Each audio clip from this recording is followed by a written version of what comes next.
We're rolling. Dun-dun-dun. You ready, Andrew? Yeah, let's do this shit. Mike, what's up, bro? What's up, buddy? What's going on? Hi, Chimen. How are you? We It's been a while. We have not seen you since that day that we left that crazy high school, right? Yeah. Got that I diploma. saw Mike a lot in Brookdale. Yeah, we had an English We class. had an English class together. We didn't have any other classes. I think right? that was it. I don't remember. I think that Beats was. me. I think that was just it. I can barely remember 2 years ago. Yeah. Rather than You know, it's hard for me to remember high school. All I remember was the fun times I had after school. I don't remember any of the times in school. Is that just me? I don't know. I didn't do anything after school either. I literally went to school and went home. really. I was very just. I don't know. I just didn't enjoy high school. Maybe I'll look back years from now and be like, oh, best years of my life. But I don't know. I felt kind of alone a lot. People thought I was weird. So. Well, we were in the same I boat. was just fat, so He was just fat. I was just, everyone just looked at me like, I was just fat and this pathetic. man. People are assholes. Yeah, I don't. I don't know. I don't think I'm ever gonna look back and say, "Wow, I really love those years." I'm gonna look back and say, "Wow, those are great times I had when 2:15 the bell rung." I love walking home from that place. When we would walk home, all the times we used to walk home, like walk by the tracks and shit, and go into John's house, or whatever. Yeah. Just going, doing that whole adventure pretty much from Madawan to Keyport. Yeah. Great time. I just I don't know. Like I didn't never walked home because did you walked home from like In middle school, I did, but Well, like yeah, I that's could bad. take the bus. But what we did was we had like a squad, and we would just kind of walk to one of our friends' house. We used to do that too a little bit. Like we would go to the football game sometimes, like the annual football game.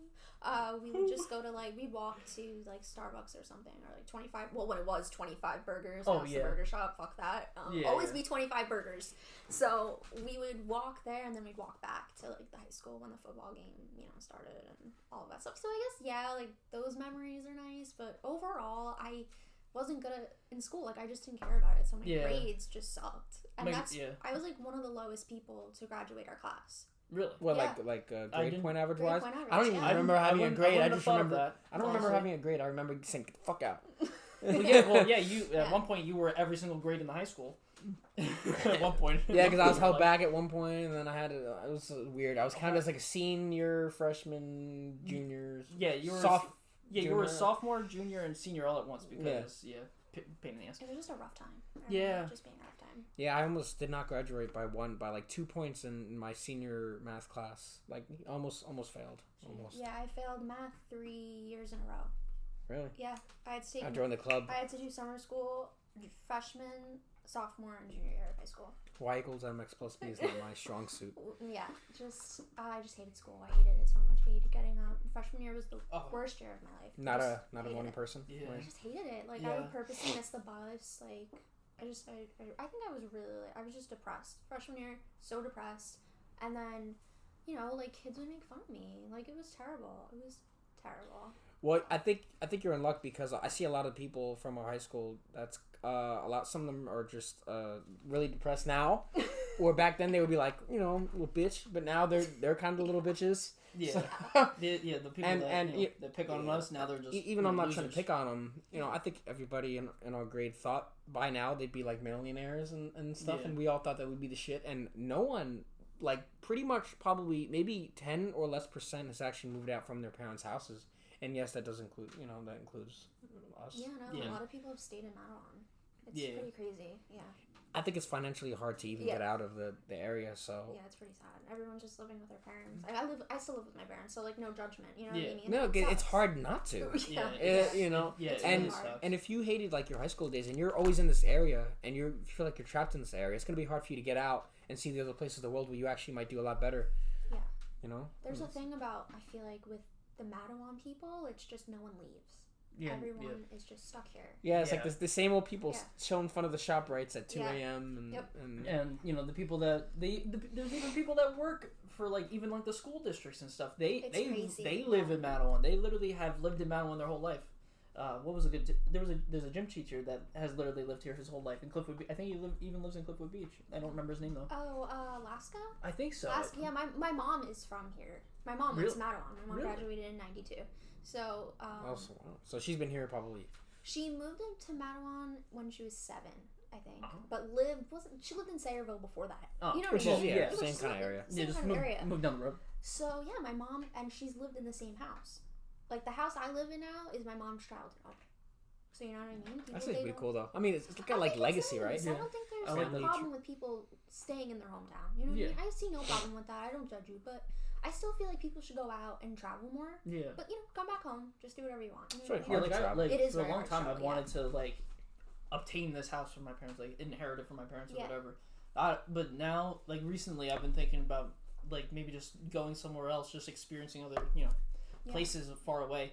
My girlfriend and I have been looking at other houses in Jersey, but just not in this specific area. Yeah, it's just nice to get out, see different people, see different areas and experience different people with other things, because this community is crazy. Meet new people. Yeah, definitely. I totally agree with that one. There's a lot of opportunity out there, but it's not a lot of people have the courage to, or even it's not always about courage, financially stability to actually get out.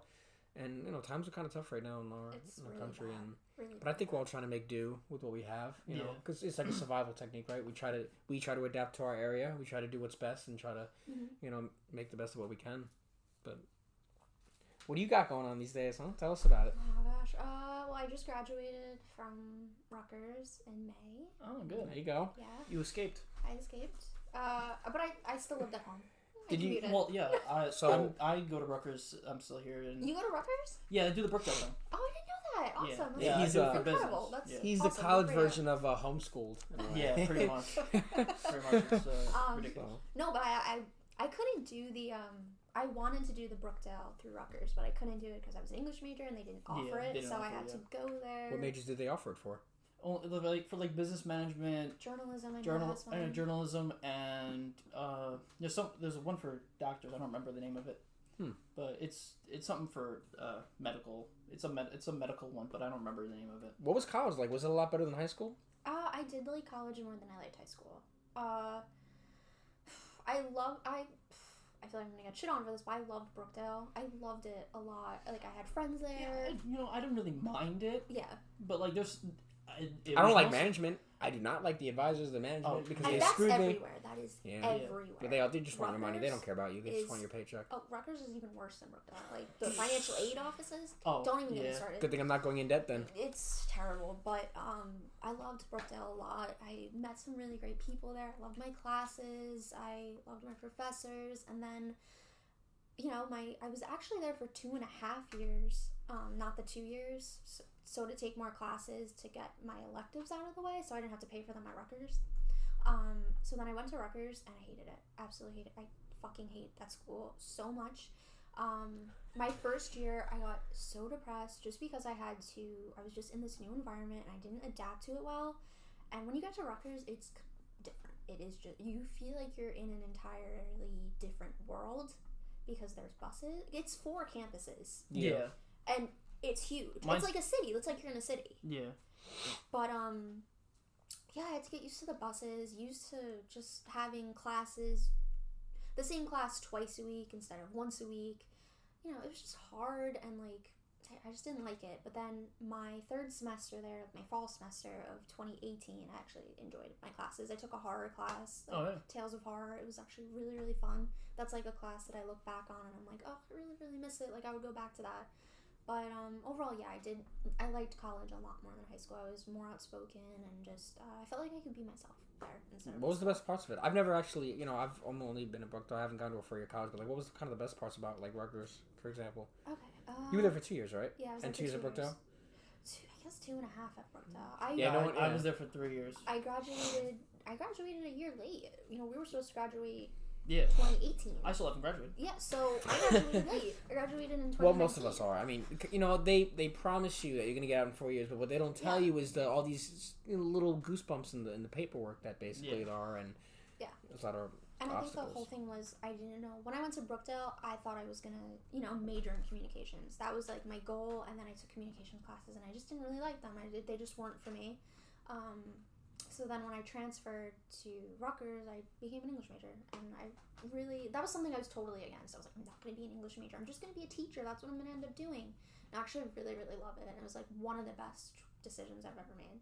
It's so much fun, you know, reading other work and like finding new stories and things like that, and then talking about it. I mean, with people that aren't so stuck up, I guess, because usually talking about literature, you're always going to be with someone that is a little stuck up and thinks that they know everything about a story, when sometimes a story is just a story. Sometimes it doesn't have a deeper meaning. You can interpret it your own way. Yeah, exactly. So I took a whole bunch of creative writing classes in Brookdale, so I definitely had a lot of those types of people that were very much stuck up. Yeah. Not fun. The classes were fun. Those people didn't make it fun. No, not at all. I remember I took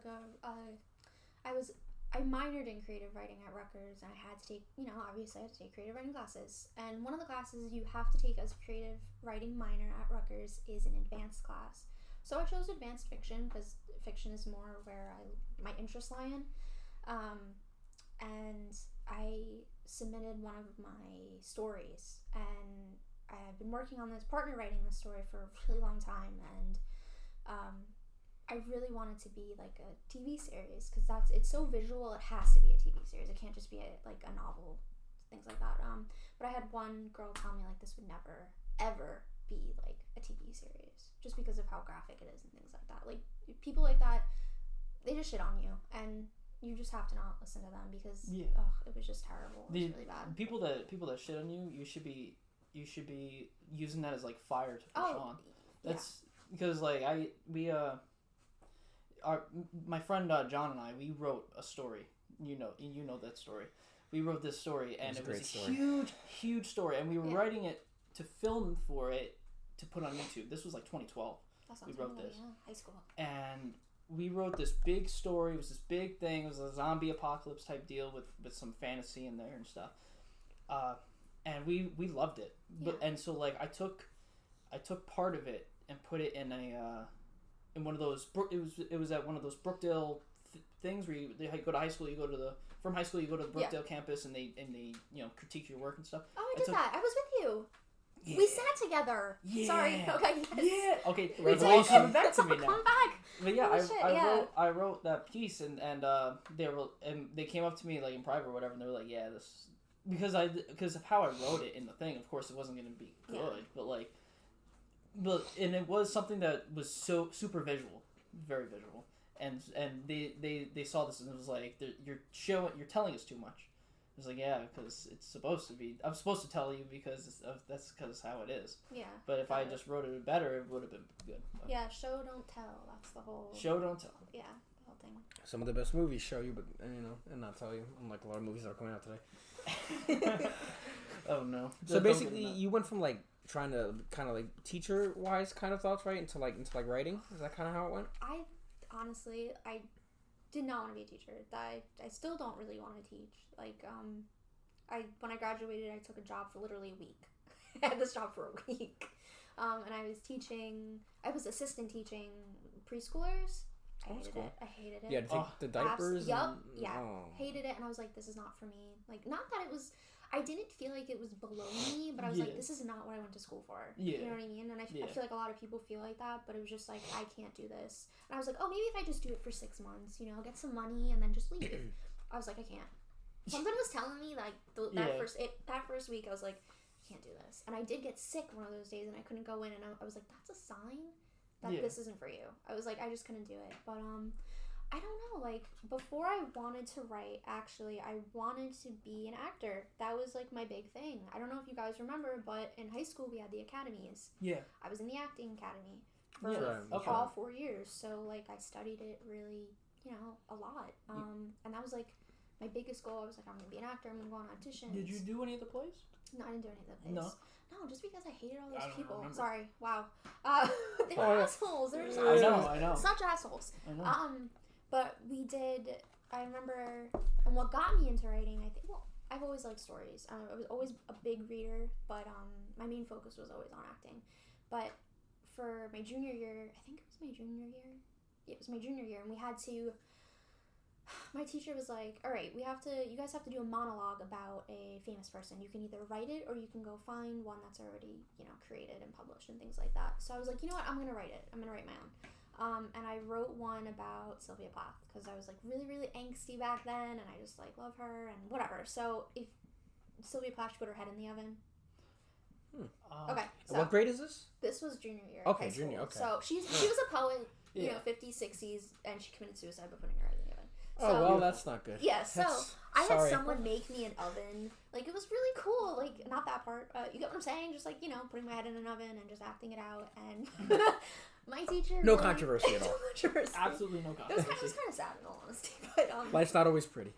I guess. My teacher really, really liked it, and she was like, you should really, you know, think about this more and further your writing and things like that. And I think she was basically telling me you're a better writer than an actor, and that didn't sit well with me because that was like my biggest goal. I was like, I want to be an actor. That's it. Like, I'm fuck writing. I don't give a shit about it.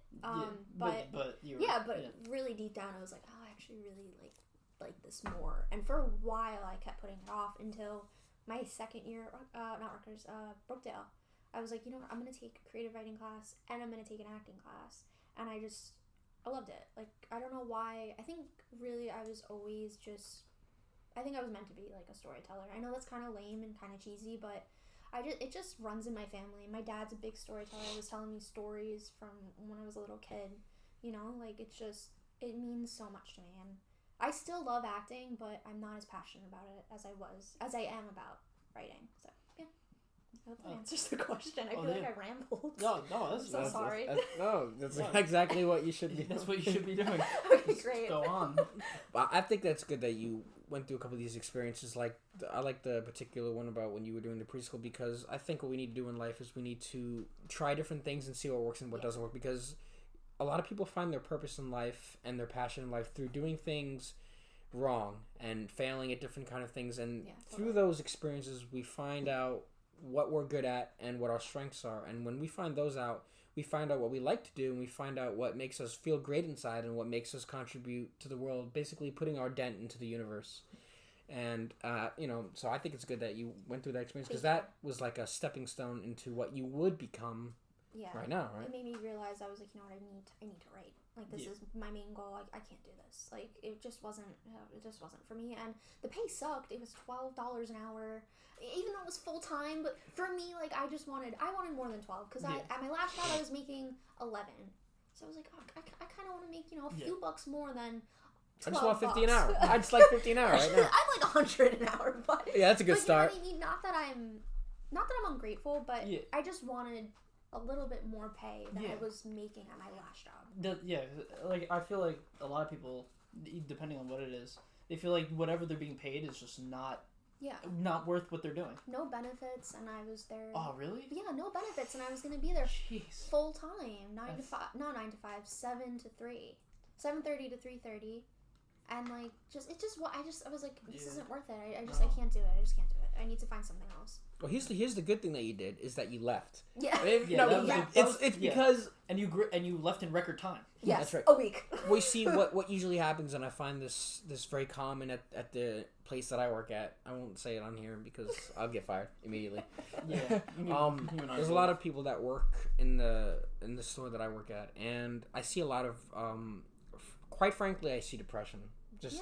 Because these people, they have a lot of potential. They could do different things in their life, right? And they choose to work this job that they don't have the courage to quit.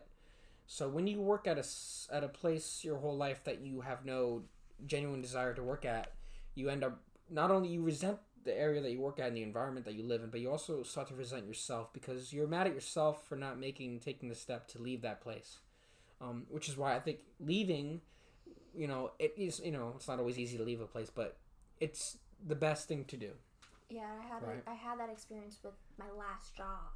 I'm not gonna say the name because I don't want them to come at me. I know they're gonna I'm gonna end up like if anyone even anyone that from that job, like, I'm not friends with anyone that, from that job. But what I'm trying to say is, worst job I ever had in my life. I would cry every day going there and coming home.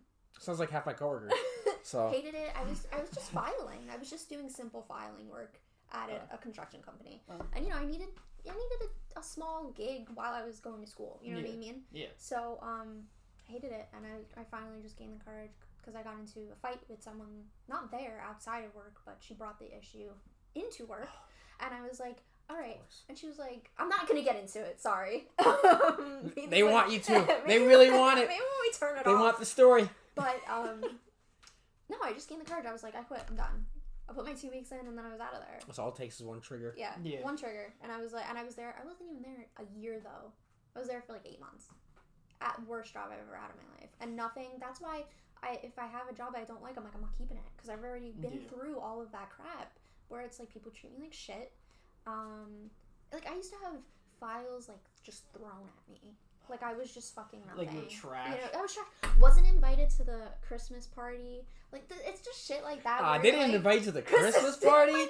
How could party. They not invite you to the... Unbelievable. When I did everyone's shit, I was like, you know what? Fuck this. I'm out of here. Like, I don't want to work here anymore. Why am I working here? You know what I mean? Like, there's other opportunities. There's other options out there. And that's the mindset. That's the healthy mindset. Yeah.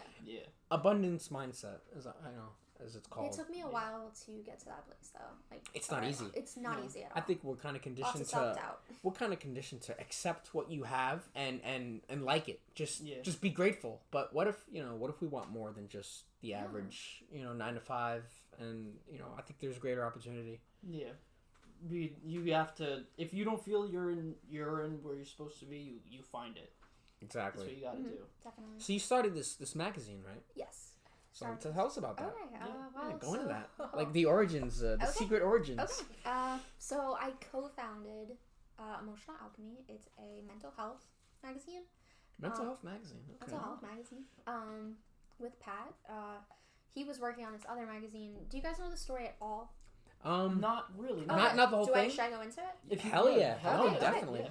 Let me know. All right. Okay. So Pat was working this magazine in the city, and it just didn't work out for him. And he was like, it was his internship. He wasn't getting paid for it. He was doing a lot of work, and the person was just taking advantage of him at this point. So he had reached out to me to submit to this previous magazine. He liked my work on Instagram, and I was like, yeah, sure. And I hadn't seen him since high school. So all of that kind of fell through, and he was like, well, why don't we start our own? And I was like, I would never even think to do that. I never thought to make my own magazine, because I felt like I was always the one that would contribute to magazines instead of being behind the scenes. But we started it in the summer of 2019, and we launched it in September, and it's been doing pretty good. Our first issue is gonna submissions end January 15th, which is coming up this week, and then we're gonna get out our first print in February. So it's kind of fun. Yeah, I really enjoy it. I'm co-founder. I do the written works. I'm like the curator for that, and then just the written editor. But I have a lot of fun doing it. I like finding other people's works and things like that. Yeah. That's interesting, because we can go to the origins of All Gains Apparel. I mean, there was this. It actually kind of started. I guess we'll start with Basically, I started the keto. I don't know if you ever heard of the keto diet. Yeah. So I started doing this diet, lost 70 pounds. Because I was fat. So I don't remember you ever being fat. Oh, I was fat as fuck. Yeah, he was fat. Yeah, He was fat. Yeah, I was. I don't remember. McDonald's every day after school. Like 3 McDoubles, 2 fries, 1 milkshake. Let's go back a little bit. At lunch senior year. Yeah, tell him bullshit. I would get my pizza. I would get a thing of fries, and I'd go and sit down. And I go and sit down, I start eating, I look up, and here's Andrew. Staring at my pizza, and I'm like, you're waiting for my crust, aren't you? He's like, I miss the school lunches. You bet. I used to eat everyone's food. He would ask me to go, because you can get milk for free. He asked me to get the milk for him for free, and so I grabbed the milk, even though I didn't need it, and I was like, here you go. Yeah. And then I would go, after I ate all that, I would go up to the cookie line. I would get 3 cookies, and I'd be like, I want more. I would get like 9 cookies. Jesus. And then, of course, the sugar crash 2 classes later. So, I was at being gym class or like English, whatever I had next. Yeah. I'm just dead from the sugar intake. I miss those days. So after like 21, 22 years of being fat, I was kind of sick of being fat. So that's basically the theme of stop being fat. Yes. Hey, I love that. That's like your tagline. Stop being fat. Basically, I try to tell how it is, because some people like to sugarcoat life, and I'm just like, stop eating sugar, stop making yourself fat and miserable. Yeah. So I lost my progress, and then Mike got a little fat as well. So I couldn't remember you guys being fat. Yeah, so he wasn't. He wasn't fat. See, I wasn't fat at one time, and then I started getting fat, and then I started having breathing problems and stuff. Oh my god. Yeah. Yeah, and so like diabetes, right? And so, I was close to getting like heart disease and stuff. It was a really terrible thing. Yeah, one night we were in the car, and so we were hanging out, and I was driving him home, and he was like, why don't you just try my diet? And I'm like, I don't know anything to really work. I don't know if I could do it, man. I don't have the motivation. I don't really know. And he's like, what do you like? He's like, what do you like to eat that I eat? And I'm like, well, what do you eat? And he's like, I eat beef, I eat eggs, I eat butter, I have butter. I put butter in my coffee. I was like, wow, these 3 things I already like. And he's like, well, just get rid of everything else and just eat that. And I'm like, the fact that I was having salt and you like salt and you could have salt. Oh yeah, and I eat a lot of salt. Me too. I'm the same way. We do pink Himalayan sea salt. It's the best That's one. what I use. I substituted it. Perfect. You're smarter than you know. Look at that. I substituted the regular salt. Exactly. And he's like, why don't you just try it for a month? Just try it for a good 4 weeks and just see what happens. So I was like, all right, I'll do it. All he had to really do was cut out the pancakes and the fries and what else? Pizza and all this other fucking Mine would shit. be potato chips. I used to eat like 4 large fries from McDonald's at once. I mean, they're good though. I know they are, but like I was just like, I can't. So bad for you. I haven't had pasta since I started. I haven't had it. Pasta I used to eat a pound by myself. He did, yeah. He could actually eat a pound of butter. I could eat a pound of butter now. Okay, that's bad, guys. What the fuck happened to you guys after high school? But butter's good. Some weird shit. I think. But butter is good though. I'm big on butter too. Grass-fed butter is good. Yeah, so we're in the car at this one point, and so I told him, why don't you try keto? And he just told that. So he started doing it, so he started making progress. In fact, we did a 30-day keto challenge in which... And it's on the channel. And during that, I think right before it was like, why don't we just, because we made All Games Apparel, which we'll get to soon. Yeah, we'll get to that advertising soon. He made the website starting selling clothes because I'm not technical. He is, so he does all that. I did that. And I was like, why don't we make a YouTube channel and go with it? So that's what we did. Yeah, because we thought it'd be a good idea, and there's a few things that we had to say to the world. So we started that, and so the first videos are actually us doing a 30-day keto challenge, and we went to North Carolina during that time. We went to North Carolina. We were shooting guns in one of the vlogs. You drank alcohol. I tested what it would be like to get drunk on keto. Worked very well. Oh my god, it's super quick. Yeah, it hits you like fire. And what else did we do? We went to North Carolina. That was actually really rough because like the traveling, because when you don't have carbs in your body and you drink water and then you don't have anything to hold it in your bladder, so you just gotta. Right? Yeah, I pee all the time because when you're not consuming carbs, for anyone who doesn't know, without carbs your body does not store water as well, so it just drains quickly. So this is going to be out of my system next hour. Great. And we still got a whole couple hours to go. But basically, so we did that, and then we just started filming stuff, and then we were like, this feels good, and we were getting some positive reception. So awesome. Basically, we just we went on from that, and then it kind of brings us to now. Yeah, we started doing the podcast because we had done a podcast video.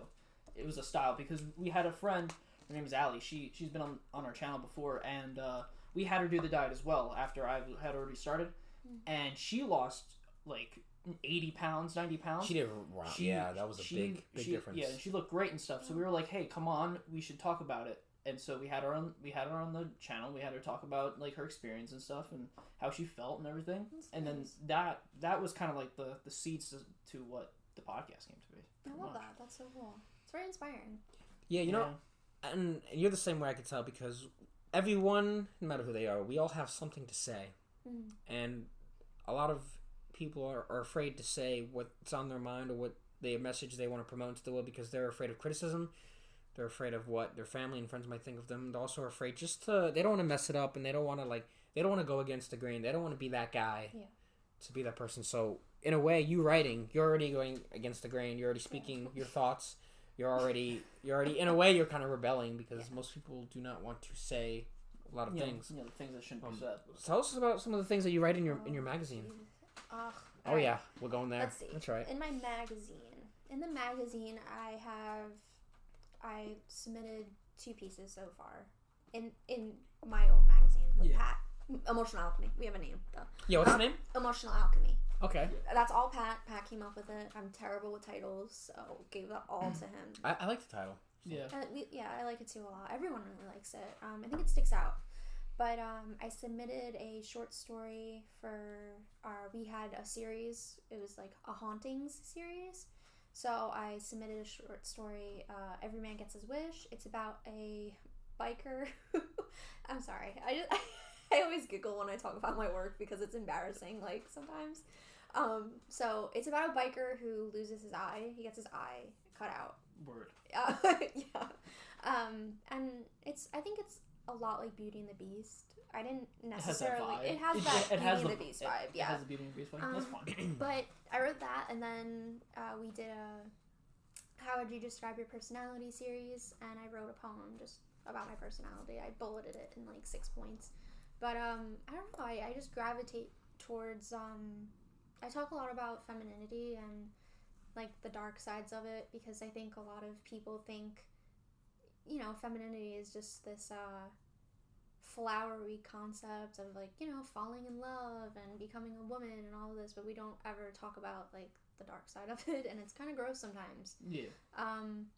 But yeah, and then I also focus a lot on crime stories. I do a lot of crime stuff. Really interested in true crime because I'm a white female. Whatever. So I do that, and I think my stories. Someone described my work as like horror crime stories, so I think that's how I kind of just describe them now. I just go by that. So what is femininity to you? I don't know. I've been asked that question so much, and I don't know. I think it just... Well, what do you think the dark side of it is then? I think it has a lot to do with growing up, I think. Because I write about a lot of childhood stuff in, like, my work. I don't know, like... That's a really, really difficult question to answer. Got time? What does femininity mean to me? I don't know. Just... Because you like to write about it, right? I do. I like to write about it a lot. I think just being honest, too. Because I think a lot of women aren't... They're never their true selves, really. I feel like they always have to put on this show, being like... They're like hiding, basically? Yeah, I think so. And then I feel like my answer is not going to be like smart or whatever. But I feel like women most of the time can never just be their true selves. Like, you know what I mean? Like, sometimes, I don't know, maybe it's changed. I think it has progressed, obviously, since, like, the 50s and 60s and 70s, 80s, whatever. But I feel like a lot of them are still embarrassed by, leaving the house without makeup on and looking their best. You know what I mean? I think it's just femininity. For me, it means just being honest with yourself. I hope that's, like, a good answer, and I hope it made sense. Well, what do you like to write about? Like, what are some of your writings about when it comes to that?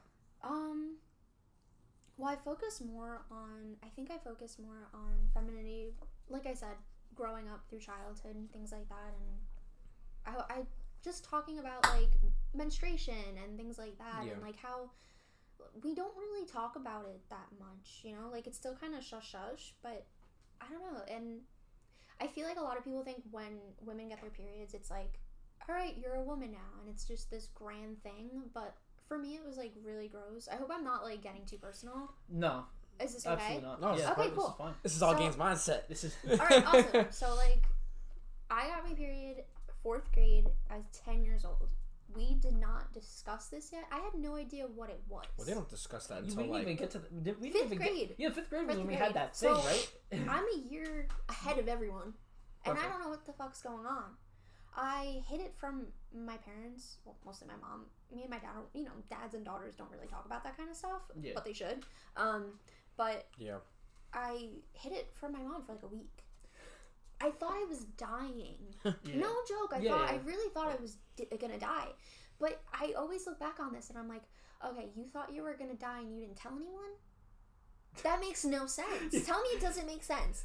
So yeah, like I guess she found something like in the bathroom garbage, and was like, do you want to tell me something? And I'm like, no. I think I was like playing like with my brother or something too, because he was like a baby at the time, and we were just like, playing games or whatever. And I was just like, no, I'm fine.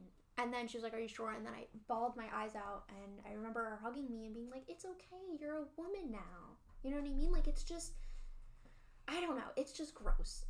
There are gross aspects to it. And then I feel like the writing today, when talking about periods, it's like, oh, it's this beautiful thing, and when you get your period, babies and all this. Yeah.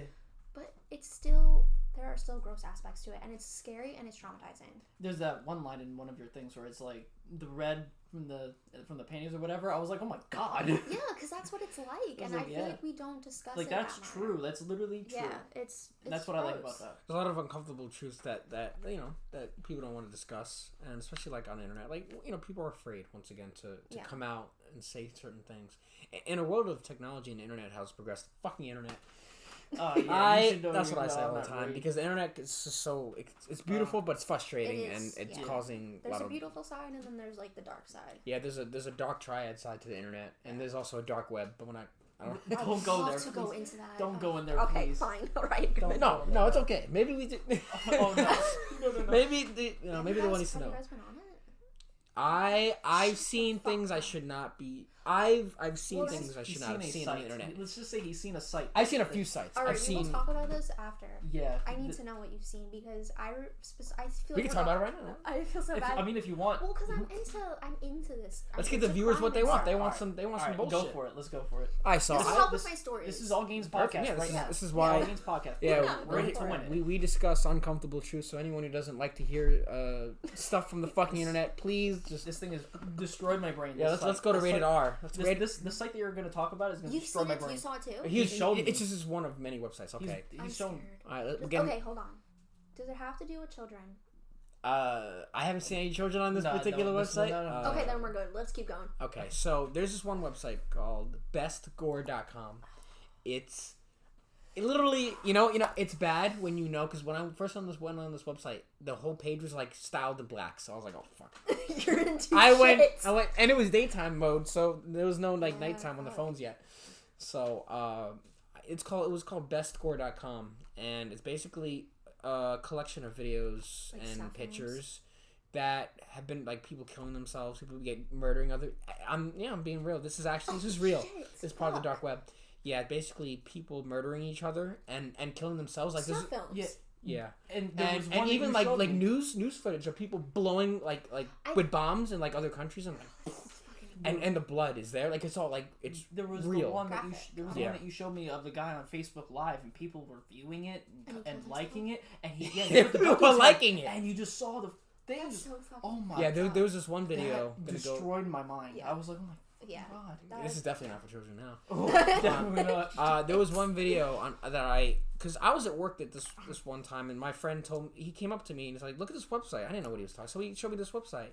The first thing I saw was a video of a guy. He was I guess he was recording it live. I guess it was like a tripod or something, and he had a real shotgun to his head.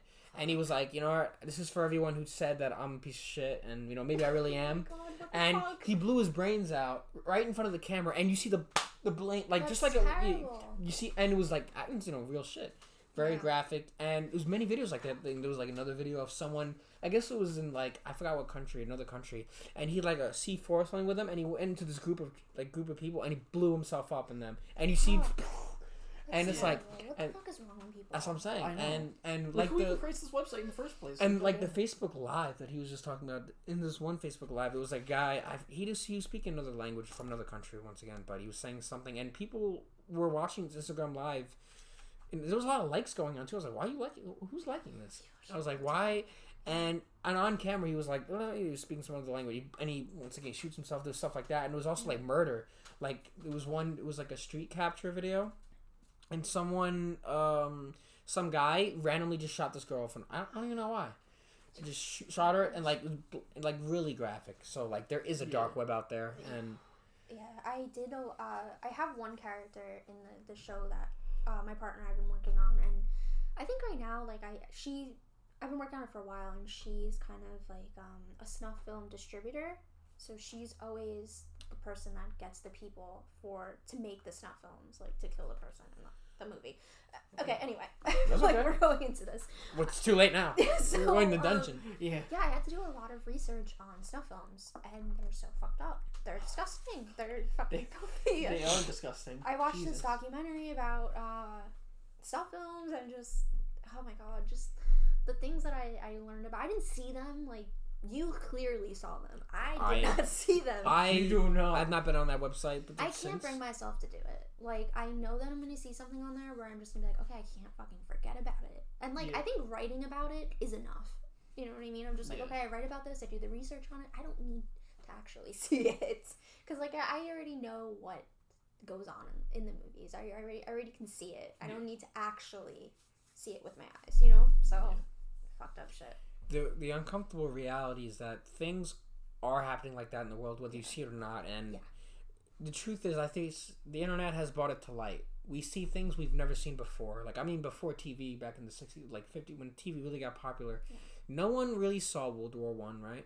No one saw. War II. Yeah, and I think it was in or Korean. I think it was Vietnam was the first. Vietnam was when people started hearing what was really going down there. And the truth is, and especially in other countries, and everywhere, honestly, there is a lot of things that are happening that are indescribable. In fact, it's torturous, and it could really damage the human brain. There's a lot of horrible things that happen, and that's just kind of the reality of things. So, what have you written about that's kind of like stuff like that? I write a lot about, like I said, I do a lot of crime stuff, but I write about a lot of missing people. I've always had this fascination with them for some reason. Missing people? Yeah, missing persons cases are always, it just baffles me that people go missing and we can't find them. And they just vanish into thin air. Like, why can't we find them?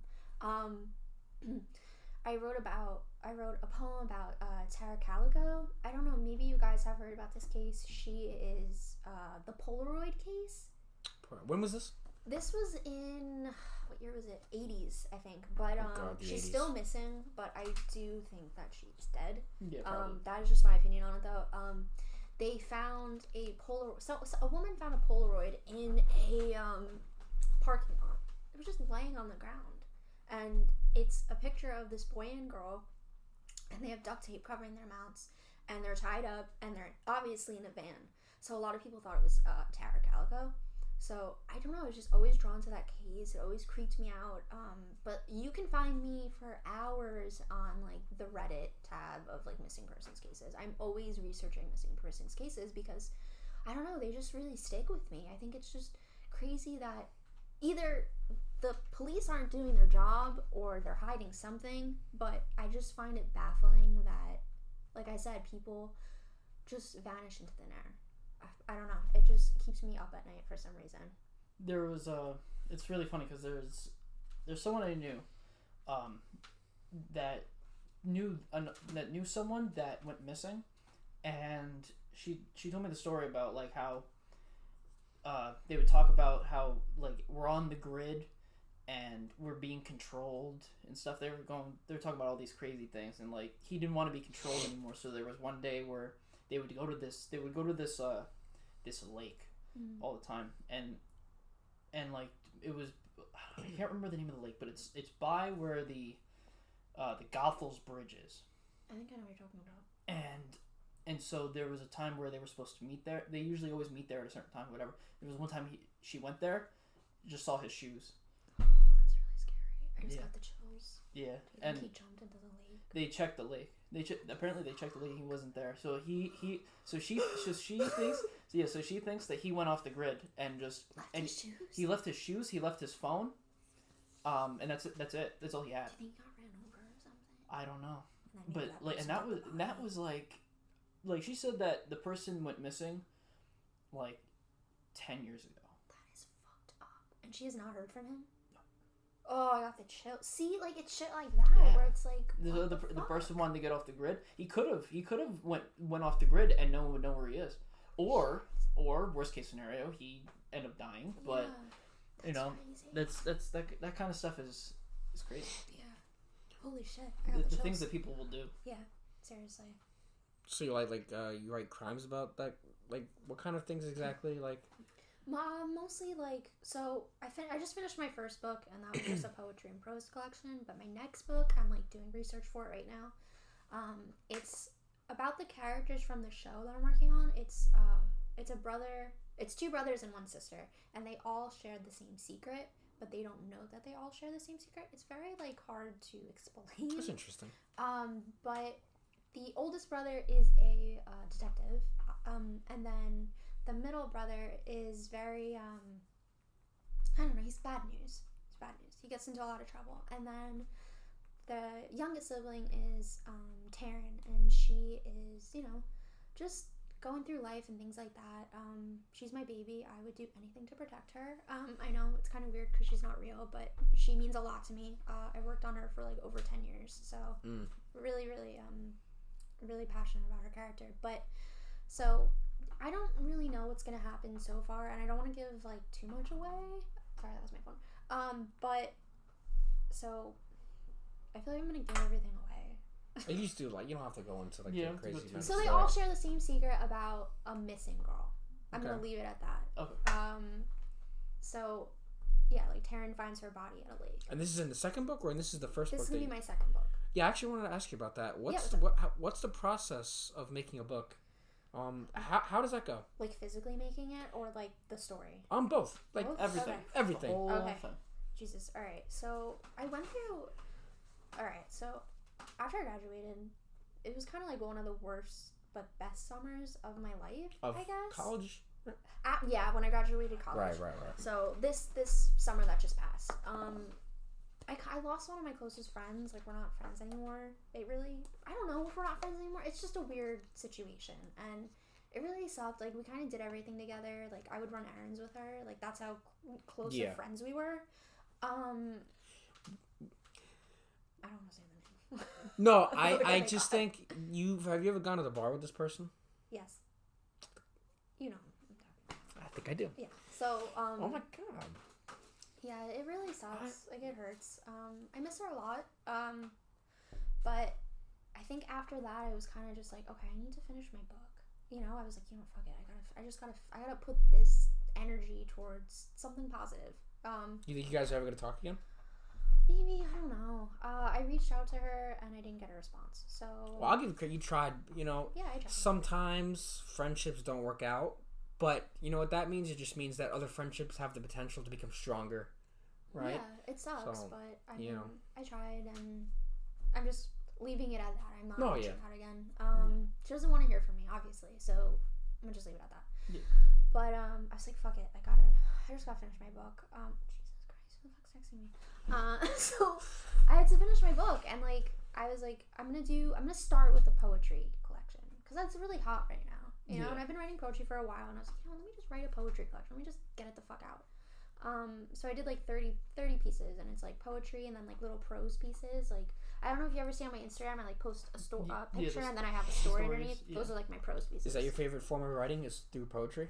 I like stories more. Okay. I like writing short stories. Oh, okay. I like doing short stories. I think I'm too afraid to write like an actual novel. I'm just scared to.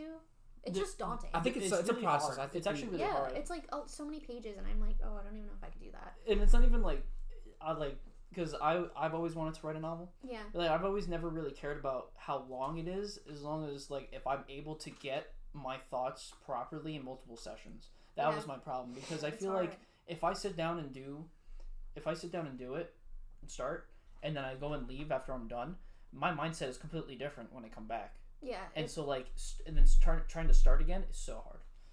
I had to get the book done. I had to discipline myself. Yeah. I was like, I need to write 3 hours a day. Yeah.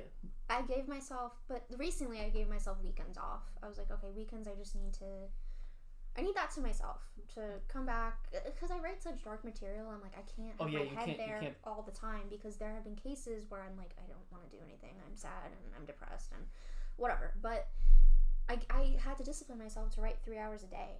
And I've been doing that since I think I quit the preschool. I was like, I want to get this done, and that's it. How long did it take you to write this first book? Let's see. I had some poems from like my Brookdale days. I just tweaked them up. So okay, that's cool. I don't think it took me long to like put it all together. I think it took me a couple months. That's not too bad. Which it really isn't. Yeah, no, and usually it takes a while. Poems. How long is it? Is it like a kind of compilation? Compilation. Leave me alone. It's I'm an English major. It's like I wouldn't say it's 100 pages. I think it, from what I printed out, short and sweet. Yeah, it's like 69 pages or something. But then like I didn't add all of the stories and stuff to the one I printed out for family members. So I think it has to be maybe close to 100 pages. So it's not. I mean, long. that's not bad at all. It's not, but they're long poems because I don't know if you guys read poetry at all, like the big collections. I used to write poetry at one point. Big collections are like huge. Oh, they're huge. But the poems are this long. Yeah. You know what I mean? So my poems are a lot longer, so that's why I was like, you know what, I'm not going to put so much into a collection. You know what I mean? Because it can get a little daunting if you're reading like 2 pages of poetry of the same poem, and you know what I mean? And it's like over 200 pages. You know what I'm saying? Who would you say inspires you the most? Like, what artists have inspired you the most to come up with your writings? Whenever I say this, people laugh at me. Kevin Smith. Yo, Kevin Smith's the man, though. This podcast is gonna be 5 hours long. It's gonna be great. I love Kevin Smith. Okay. Let's praise the man. We were so close to seeing Kevin Smith at for the road show when he was doing the reboot road show. I went to the one in August. We wanted to go get the tickets, but they sold out very quickly. Very quickly. We did see it though. It was we did see it. It just popped up at the AMC in the Mall. Yeah. So we saw like the last weekend. So I grabbed the tickets real quick and I went. Awesome. It was good. It was actually kind of sad. Oh yeah, it was super sad. There was a lot of stuff about like I'm not gonna spoil it for anybody, but it's like father issues. Oh, okay, got it. And I was like, oh my god, wow. Yeah. Cool. And it was like really like. I think Mike was teary. Mike was crying. I got teary-eyed. It was good. I don't know. I mean, Chasing Amy makes me bawl my eyes out. Like, it's funny because a few weeks ago we were thinking about writing a new story, so we were just thinking, and I wanted to get some cues because I think Chasing Amy is a great written movie. And it's a good concept about Ben Affleck falling in love with very realistic. Batfleck falling in love with a. It'll always be Batman. I don't care. Falling in love with a lesbian, and then that lesbian being confused as to whether she actually is or she just I don't know. So we actually watched it right at this table. Yeah, we watched on my phone. Yeah, we watched it through legal movie. It's a good movie. It's one of my favorite. I think it's in my top 5. In all honesty, I love that movie. Yeah, that Mallrats, Clerks. Mallrats. Clerks 2 is so badass, and it's gonna be. Well, that's what I went. I went to the show in August when he did the Clerks 3 reading. Yeah. I went to that, and the Clerks 3. I don't want to spoil anything for you, but the Clerks 3, like that script that he wrote for, like the first script that he wrote for Clerks 3, not the first one, but like the one where he's gonna like re-edit it or something like that. He's like changing it because he wanted to do that, but the what's his face didn't want to be in it. It was so sad. It was really, really sad. I'm not gonna spoil anything for you. Reboot sad. Well, Kevin Smith already said this, so it's not really a spoiler. But the first script, the pre-heart attack was gonna be. It was gonna have to do with just midlife crisis or something. But now that he's had the heart attack, I think he's gonna base his story around that. Yeah, I think so too. So it should be interesting to see where that goes. But yeah, he's like my biggest inspiration when it comes to like writing. I just like he doesn't give a fuck. I think he used to care a lot in like when he was working with Miramax and things like that. But I think since leaving, was it Miramax? It was Miramax. Yeah, he was with Miramax. It was Miramax. But after leaving, I think he just doesn't care anymore. He just makes whatever he wants to make. He doesn't give a fuck what people think. He just wants to make movies. Yeah, that's why he did people. Tuscan. I think Clerks, the first Clerks is one of the best underdog movies ever made, and now it's in the movie. What's it called? It just made it into the made into the the regular Clerks. Yeah, first it made it into like the best movies. Thing. Yeah, Congress thing. Which is amazing, and that's like a really low budget black and white. Yeah. And it's just based on characters, funny stuff. I mean, come on, they talk about Star Wars and stuff.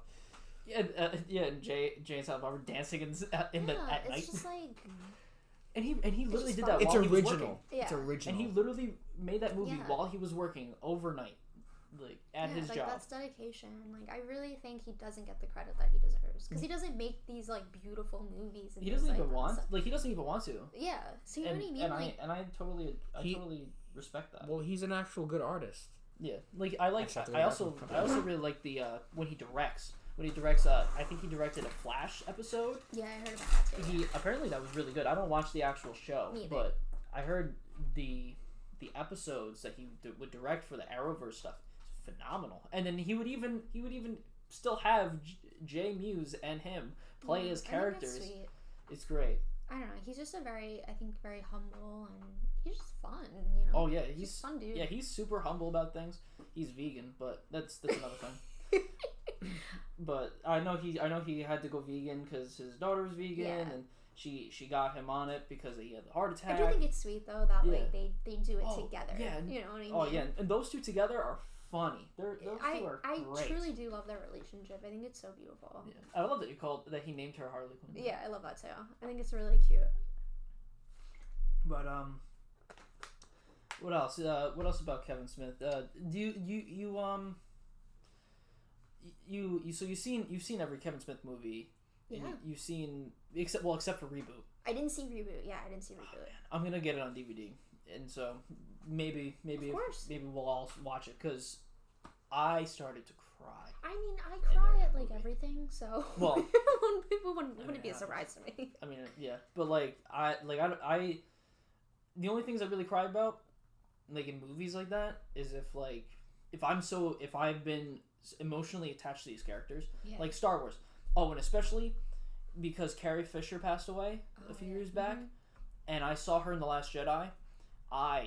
Regardless of how that movie was, I cried every time she was on the screen because I'm literally looking at her alive, and she had died. Like, yeah, she's an icon. Oh man, she deserves a star, and she'll never get one because she's not alive. I know, it makes me so sad. It really is sad. But anyway, I really like a lot of. I was actually reading a lot of your writing the other day. And I want to get back into it so bad. You have to get back into it. Because the only reason why I'm not at the moment, other than him and I trying to write this a story that we kind of scrapped. Like, I was writing poetry while I was in a really bad depression. I was in almost a full year of depression, and that's all I would write about is just things that just a whole bunch of things that would bother me. And like what you were saying, when you just constantly do it, it just makes you dive deep. Yeah. Like, and you just can't get out. And I realized that that's what I was doing, and I had to stop. I stepped away from it completely. I was just writing a whole bunch of poetry about it. Yeah, it gets scary. It gets scary. Yeah, I literally. There was a time, this was even before that. One of the first dark poetry pieces that I ever wrote it in Brookdale during my creative writing classes. Yeah. And it was graphic. It was bad. My whole class was like tearing. They were afraid. My teacher was crying. She had to take me out. She had to take me out of the class. No, she had to take me out of the class because she thought it was that I was serious. And in my head, I knew I wasn't serious. Yeah. But that's what I felt. Got it. The things because I was saying something about blowing the shotgun out of my chest and shit. I was talking about a poem from a long time ago. Okay. If you think about it, you wrote it very well. If you affected people. Oh yeah, I destroyed everybody's mind with that shit. And I did it out of a whim. Like, I was like, all right, so she wanted us to do something that we hadn't done before, like a different way, different style. So I was like, you know what? I'm gonna just go as dark as I can and then see what comes out. And that's what I did. And I kind of almost got in trouble for it because it wasn't that good. Maybe it's something that you just needed to do. You know what I mean? Yeah. I felt good. I felt good finishing it and being done with it. But then after it happened, I was like, oh shit! I just ruined 12 people's lives by having me read it. Yeah. They didn't even want to critique it. They were just like, all right, next. Oh my god. Yeah, they didn't want to say on it. They did not want to say on it. It was just too.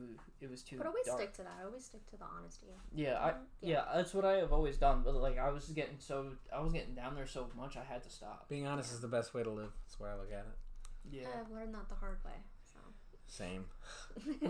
We say the truth will set you free. Yeah, we say a lot of things, and everyone just looks at us. Wow. The thing is that the uncomfortable truth is better than the sweet lie. So sometimes things just kind of have to be said where they have to be said. Totally agree. And we live in a world, even though we have access to the fucking internet, people still don't want to, and some people say it's a little too much. Yeah. As well. It's a weird time we live in, honestly. Yeah, definitely. When you think about it, we have so much information, but we feel so stupid. It's so weird. We are I'm not us, but I think a lot of people are just so fucking stupid. You know what I mean? Just so dumb. Yeah, and we're so blind to the real deal. It's almost as if as technology improves, we get worse. Even though we should be getting better, right? Yeah, we should be evolving with the technology we create, but it's actually the opposite.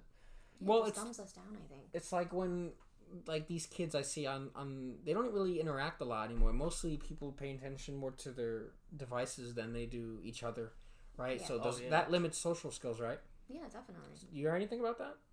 I've heard a little bit of it. I don't pay attention much to the whole technology thing because I feel like this is stuff I already know. You know what I mean? Like I know that it dumbs people down, and I know that it kind of like diminishes like social skills and things like that. Because my sister's always on the phone, always. Yeah. How old is your sister? She's 11.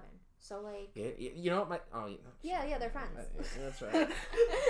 Yeah, same age group, man. My sister's 10, so it's and that's all they do. That's all they do. And even when I see these little kids hanging out with each other, they're not like this. No, they're like, they're... Yeah. It's like, and they'll be watching different videos on YouTube in the same room. This is weird. I don't get it. Like when we were young, we played Manhunt. I was always outside. We punched each other in the stomach. Wrestled on the trampoline. Went to a neighborhood park and just hung out on the swings all day. Yeah, we did that too. Days and days. I mean, like, for example, I think that's kind of what little boys should do. They should kind of like test each other and like play around, kind of like play fight, which is kind of what we did. Oh, we did a little that later than childhood. Well, we did that. We did that till we were 16. Yeah, we did that till we were 18. I'll do that. I'll do that right now. We kicked the crap out of each other until we were 16. We'll take it outside right now.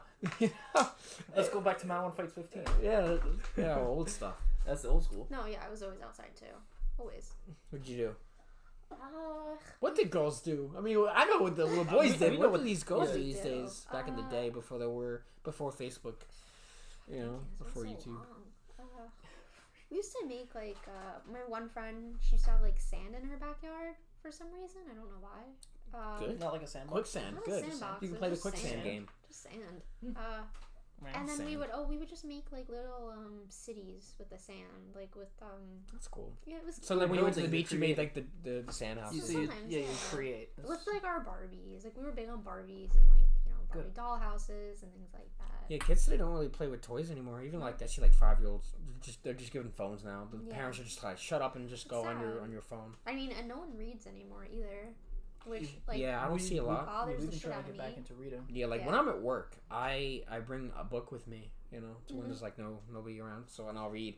And I've had people just like, "What is that?" And I was like, "A book." A book. It's so sad. It's so and sad. they just get confused. Here's for anyone, if a manager is trying to tell you off their phone, it says like in their code handbook, don't use cell phones. Play the system. There's nothing in the handbook that says you can't read books. Yeah. And so That's a good one, I bought that one up. They're like, you can't read. Where in the handbook does it say I can't read at work? Well, if it's slow, I don't see a problem. Yeah. What are they gonna say? Not in the book. Yeah, no one reads anymore. My sister does not read, and I hate it. So. I used to not read, and then I was like, and that's just the the little kid in me just being like, I don't want to read. Well, I think for most people it's easier to watch a movie, right? I mean, our minds only stimulated so much, so technically it's harder for the brain to read the words rather than they can just. For example, most people, at least nowadays, they're not going to read the Harry Potter books, right? They're just going to watch the movies. Yeah. That it's so funny because for a school project, I think it was in like 6th grade or something. I had a project that I had to do on a book that we got from the library, and so the book that I had gotten was Indiana Jones and the Last Crusade. So I watched the movie instead, and then I did my project based upon the movie and not the book. I mean, which there are differences between the movie and book, but it's a lot of. If you ever, that's the problem. Yeah. That's just the problem. Like if I just decided to actually read the book and not watch the movie, it would actually be more beneficial to me. If you would ever make a movie on one of your like stories, would you ever like make a lot of changes from the movie to the book? I don't know. See, I'm that type of person that like I hate when they make movies out of books because when they get something wrong, I'm like, this is wrong. Yeah. Why? No, this didn't happen. They do it a lot for cinematic purposes, probably, right? Definitely. So. Yeah. I just feel like everything should be included from the book. That's just me. I feel like they don't do that is probably because of budgeting purposes. Yeah. Because if they wanted to do Harry Potter and the Prisoner of Azkaban correctly, it would have been like 2.5 times more than. Well, did you guys see Gone Girl? Yeah, wow. Ben Affleck, see, when he wants to act, he could do so good. I definitely. And when he wants to be Batman in Justice League, they just shit on him. Well, like for a while, I just didn't think Ben Affleck was a good actor. Yeah. Well, he does some. Sometimes he does some questionable movies. His first movies were Kevin Smith movies. So. I didn't like him in them though. I didn't think his acting was so good. Mallrats. I hated him in that movie. He's such a dick. Dogma. I like Dogma. I can't. He did good in Dogma. Okay. Dogma is so underrated. I'll give him that. Good. Yeah. That is a very. That was like. Very underrated. I don't know if you guys had this as kids, but like family movie night I did with my grandparents. I would make them watch Godzilla. Like, we would watch Dogma. Like, that was one of our movies, was Dogma. The Mummy. Like, shit like that. Yeah, the 1999 movie, not the Tom Cruise Mummy. Don't ever watch that. We don't talk about that. We don't talk about that. We only talk about Brendan Fraser because he's awesome. Yeah, Brendan Fraser is Love amazing. that dude. And even the Mummy Returns was cool, too. Yeah. The CGI The Rock. He's doing something now.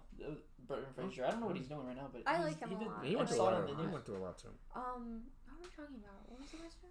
Family movie night? No. What did you ask me?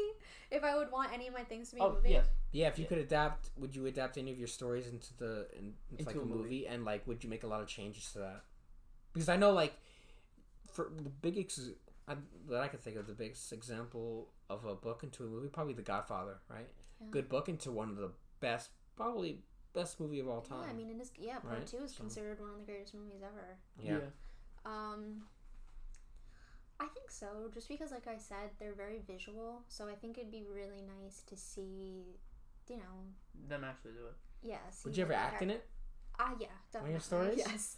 Yeah, I wrote one of the characters. Yeah, because, like, there you go. Because J.K. Rowling wrote Hermione as her. So, well, it's like Kevin Smith wrote himself as, originally, I think it was Randall, right? It's Randall. But he didn't. But he was like, I can't say all that shit, so he just got someone else to do it, and he decided to be in the movie anyway. So it's not uncommon for people to act. I don't think I'd write myself. I think I think my character Taryn is a lot like me, but I think she's more. I think she's more outspoken than I am. Like, I think she's more tough than I am. I'm. It's like your id. Yeah, it's like my id. Yeah. Definitely. Yeah, it's like your id because like that's what you want to do, but it's not what you actually will do. Yeah, exactly. Yeah, she's just more tough than I am, and a lot stronger, I think. But I would never play her, just because I would love to see someone else play her. Did you guys see Midsummer? No. Okay, well the girl in that movie, that is Taryn. Like it's taken me forever to find like the perfect actress, and then when I saw her, I was like, this is Taryn. Like, holy shit, this is Taryn. But a character that I would play would probably be one of the characters from the story that I made with the biker. It would probably be one of the women that the woman that he falls in love with. It was probably who I'd play. She's very different from me. I think she's very deceitful, and yeah, I think that's why I would play her, because she's so different from how I normally am. But yeah. Oh, and I brought up Gone Girl because I brought up Gone Girl because Gillian Flynn wrote the book, and then she also wrote the script.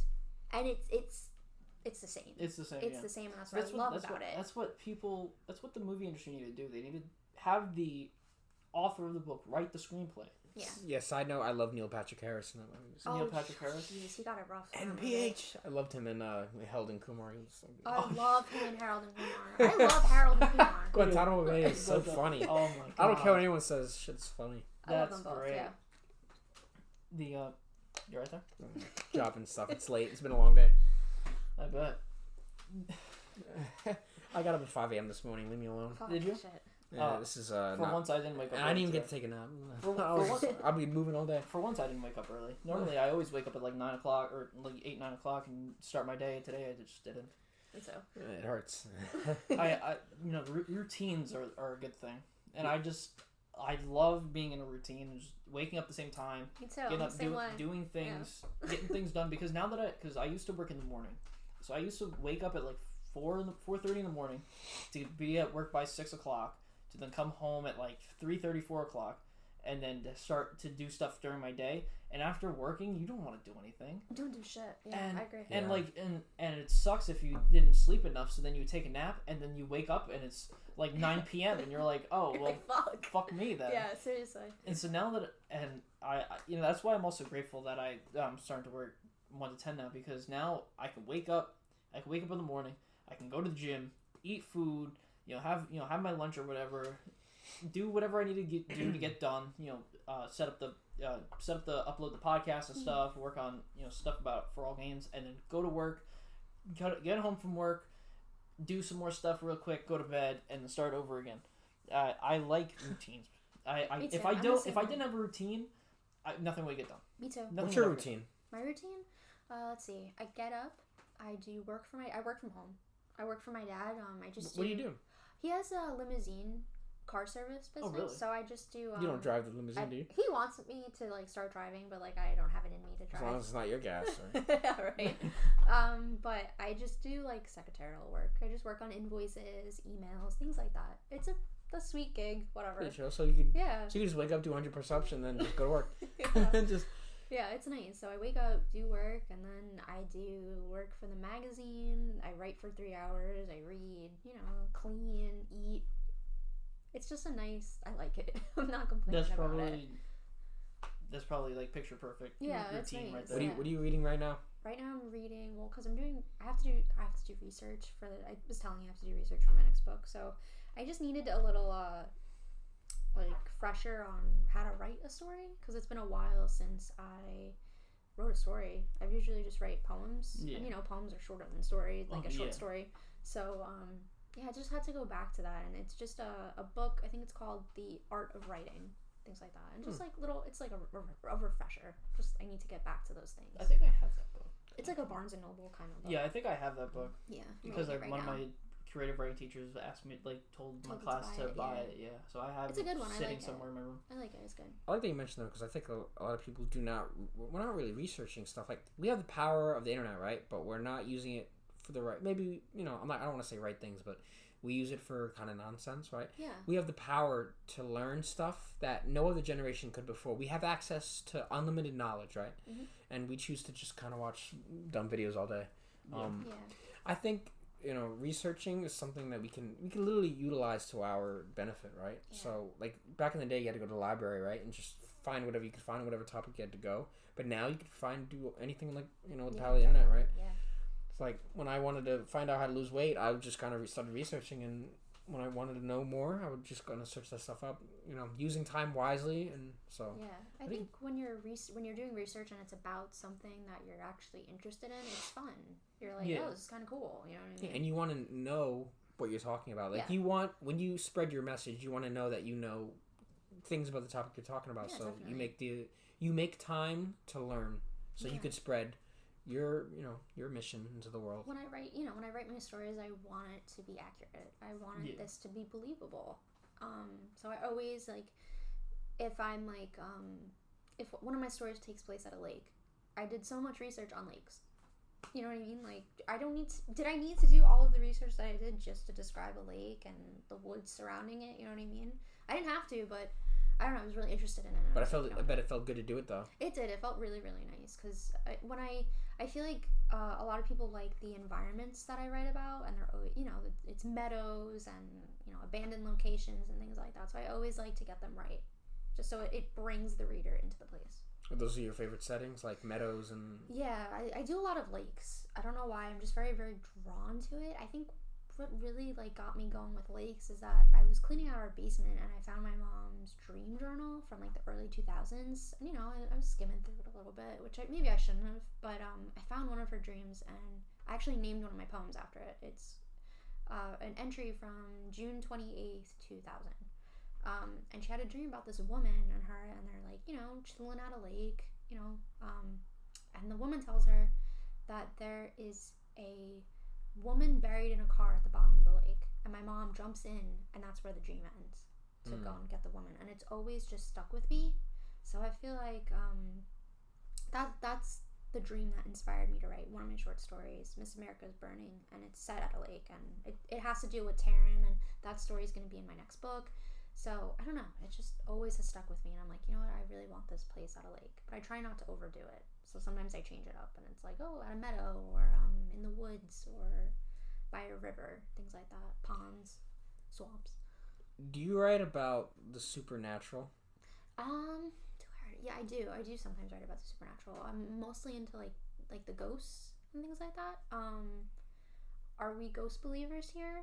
Yeah, I have to be because of awesome. I was really happy to get into this.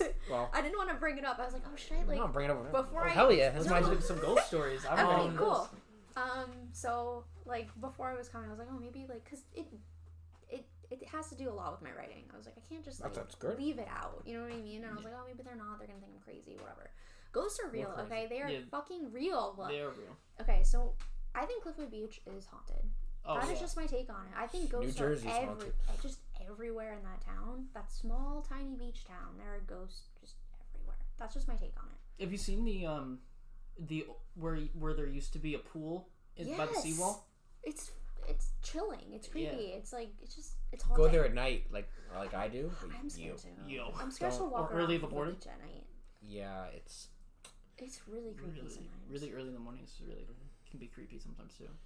Like 4 in the morning. Yeah, it's just creepy. Do you have any experiences? Yes, I have an experience, and I write about this. I write about her sometimes.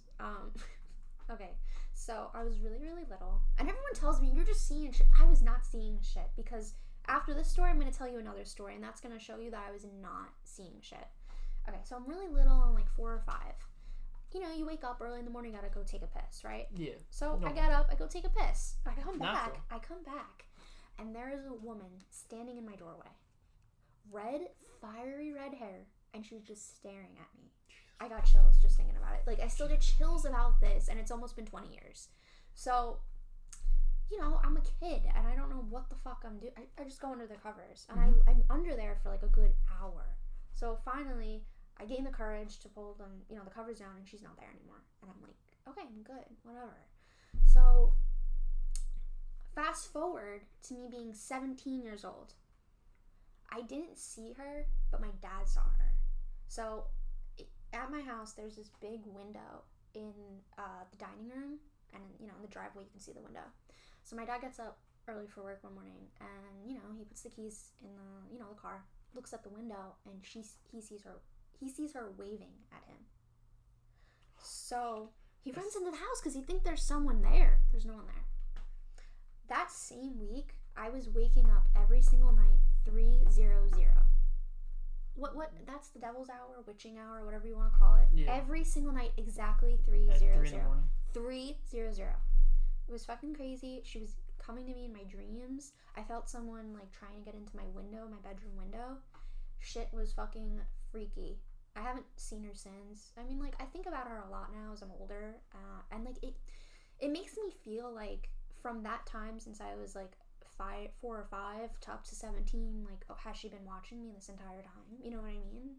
It's just, she has stuck with me a lot. She is just like, I know this might sound a little weird, but she's like part of me. I write about her a lot sometimes, like, especially in my like. And what's so crazy about that is like, this girl, this woman, whatever, she literally could have lived in that house. It's just way crazy, before you guys came in there. That she's probably like you're living your life, and she's living it through you. I think she came at, I don't know, I feel like she's trying to see life now and wanting it. I also think what I think about it. Well, she was dressed like very I don't want to say like nightgownish, or very like 1700s, like big dress. Oh, so big, yeah. Yeah, so it's just like, I don't know, I felt like I don't know. I feel like I said, Clifford Beach, I think it's a very haunted town. I don't know, I think she was just protecting something. Probably. I don't know what it was. I have no idea. But I really think she was just trying to protect something that might be in the house. I don't know. You know what I mean? Buried beneath it or something. When'd she go away? We actually had someone come in and like bless the house. We have a lot of supernatural stories at my house. Like, I'm not the only one that has seen things or heard things. My mom has, my dad has, my uncle has. You know, like, the list goes on. We've heard a lot of creepy things. I remember once when I was little, I heard 2 people talking in my living room. Just a man and a woman, like how we're talking right now. I was like, who the fuck is that? And I went to go check, and there's no one there. So it's just a very like spooky house. But we had someone bless the house, and we have not had anything since. I actually did have a few, I don't know what it was. I feel like I'm rambling, I'm sorry. I feel like I had sleep paralysis, but I don't know if it was sleep paralysis because I wasn't, like, I could move. But I had this one dream, I don't know what to call it, but I, like a few times actually, and they started last summer, I think. But I woke up one night, and a man like lunged at me from my like the bottom of the end of my bed. Yeah. And I woke up, and I was like, you know, what the fuck was that? I thought someone was in my room. And then this year, a few months back, I woke up, and there was someone staring into my face. Jesus Christ. And But I I tried to fight back, and they ran away from me, and they were like this, like, you know, don't say anything. And then I guess that's when I really woke up, and I was like calling for my dad, and I was like, Dad, there's someone in my room, because I couldn't find them. I thought they went through my window or something. It's just very spooky things, and I'm like, how can I not write about this? You know what I mean? Yeah. It does play, supernatural stuff does play a lot into my writing, but I don't write about like vampires or like werewolves or any of that kind of stuff. I feel that was a really long answer. That's a good thing. That's good inspiration. When my great grandmother died, we call it like I think like 2 years before she died, someone, I forgot who, gave her, if you remember, the NV2 from Verizon, that cell phone. One of those flip phones that with a keyboard. No, it was Verizon, one of those QWERTY okay, keyboards. Yeah. I had a flip phone until like college, so we're good. Yeah. Like, I don't know, judgment. And they gave it to my great grandma, and then she died. And then I don't know what happened with the phone number. I don't know, but I never deleted her contact or anything. So I guess like a year after she died, because I was like her favorite grandchild. So yeah, it was like a year or two after, and then I think I was in my house at one point, just kind of, who knows what I was watching TV, so, and I'm getting a call from that phone. Yeah, and it's, all I see is Nan. I was like, what? So I pick up the phone. I'm thinking, I was like, hello. And all you hear is like static, and then it hangs up on me. And I'm just like, okay. Freaky. And I tried to call it back. This number is disconnected. And I was like, I got chills. Yeah, I totally believe in shit. I tried to call it back and no answer. I think I probably still have the contact to this day. But you know what? At least it was like your nana. You know what I mean? Yeah, and I was like, I didn't know. So I tried to tell my parents. I was like, they were like, get out of here. Yeah. You even told me about it. You texted me because that happened. No one believed me about the redheaded woman until when my dad saw her. Yeah, they never want to believe you until when I was like 5 or 6, my grandmother, and my uncle and aunt on my dad's side, they came here. They lived in Florida, and they came up here for a little bit. And so my grandmother was living in my room. And so I had to sleep in my parents' room for like a year and a half or so. And so there was one night I was sleeping in there, and I woke up. I don't even remember the time, but I woke up and like the door to my parents' room would be open, and it's pitch black, and all I can see was two hands coming to like grabbing the doorway, and then looking in. And then leaving, and I was so petrified, and I like went under covers, and I was like pretending that didn't happen, and then I fell asleep, woke up, and I told everybody, and everyone's like, what? Yeah, I feel like everyone has like some kind of experience. And like they said something about the person that used to live in this house before my parents bought it or whatever, like he had died in the house, or whatever, and so like my grandmother had, because you know how people are. Older generations, they always have like this specific thing to do, specific remedy for certain things. So like they're like, put a half of a glass of water under the bed frame or whatever, and they would go away. So they did that, and I guess it did. Another person did, because I never saw that again. But every time I'm in this house, especially at nighttime, it's like you're being watched. It's like something is in that room. My girlfriend does not even want to go to the bathroom alone at nighttime. Well, it's scary. Yeah, and like she literally was in the bathroom once, and I was in my room I was watching a show. I don't remember what it was, and she literally called me, and she's like, I need you to come here right now. And I ran over here. She's like, there was somebody walking around the bathroom, like around the bathroom door, and she asked me if it was me. I was like, no, I've been in the room. Creepy. It's crazy. I can't. Yeah, you know what? I take back what I said. I take back what I said about nothing has happened since we got it blessed. My uncle, he's been living with us, and he said so like our basement is kind of like I live in our basement, and then we have like a like a TV area, laundry room, and 2 other bedrooms, and then a bathroom. So that's our basement. So I share the basement with my uncle, and he's sitting in the and this happened recently. He was sitting in the living room, and he was like kind of dozing off like this, and then he says that he saw a man walk from his room to the laundry room. Like, it's just creepy stuff like that. Maybe he was like sleeping or whatever, but I don't know. I just believe in a lot of stuff like that. But yeah, it definitely inspires me to like write more of like the chilling stuff, I guess. I love the paranormal stuff. Me too. It's really intriguing, and I just wish more of those TV shows were not fake. Yeah, me too. Have you watched any of those? Which ones? Like those paranormal shows, like Ghost Hunters, Ghost Adventures. No, I used to, but like I kind of just got over it because I don't know, I want to see real stuff. Yeah, like I used to watch Ghost Adventures, and that stuff was pretty wild. The stuff that would happen in that show, man. I like the horror movies that kind of delve into that. Like I like The Conjuring a lot. Yo, the first Insidious. I love Insidious. You ever see the movie White Noise? No.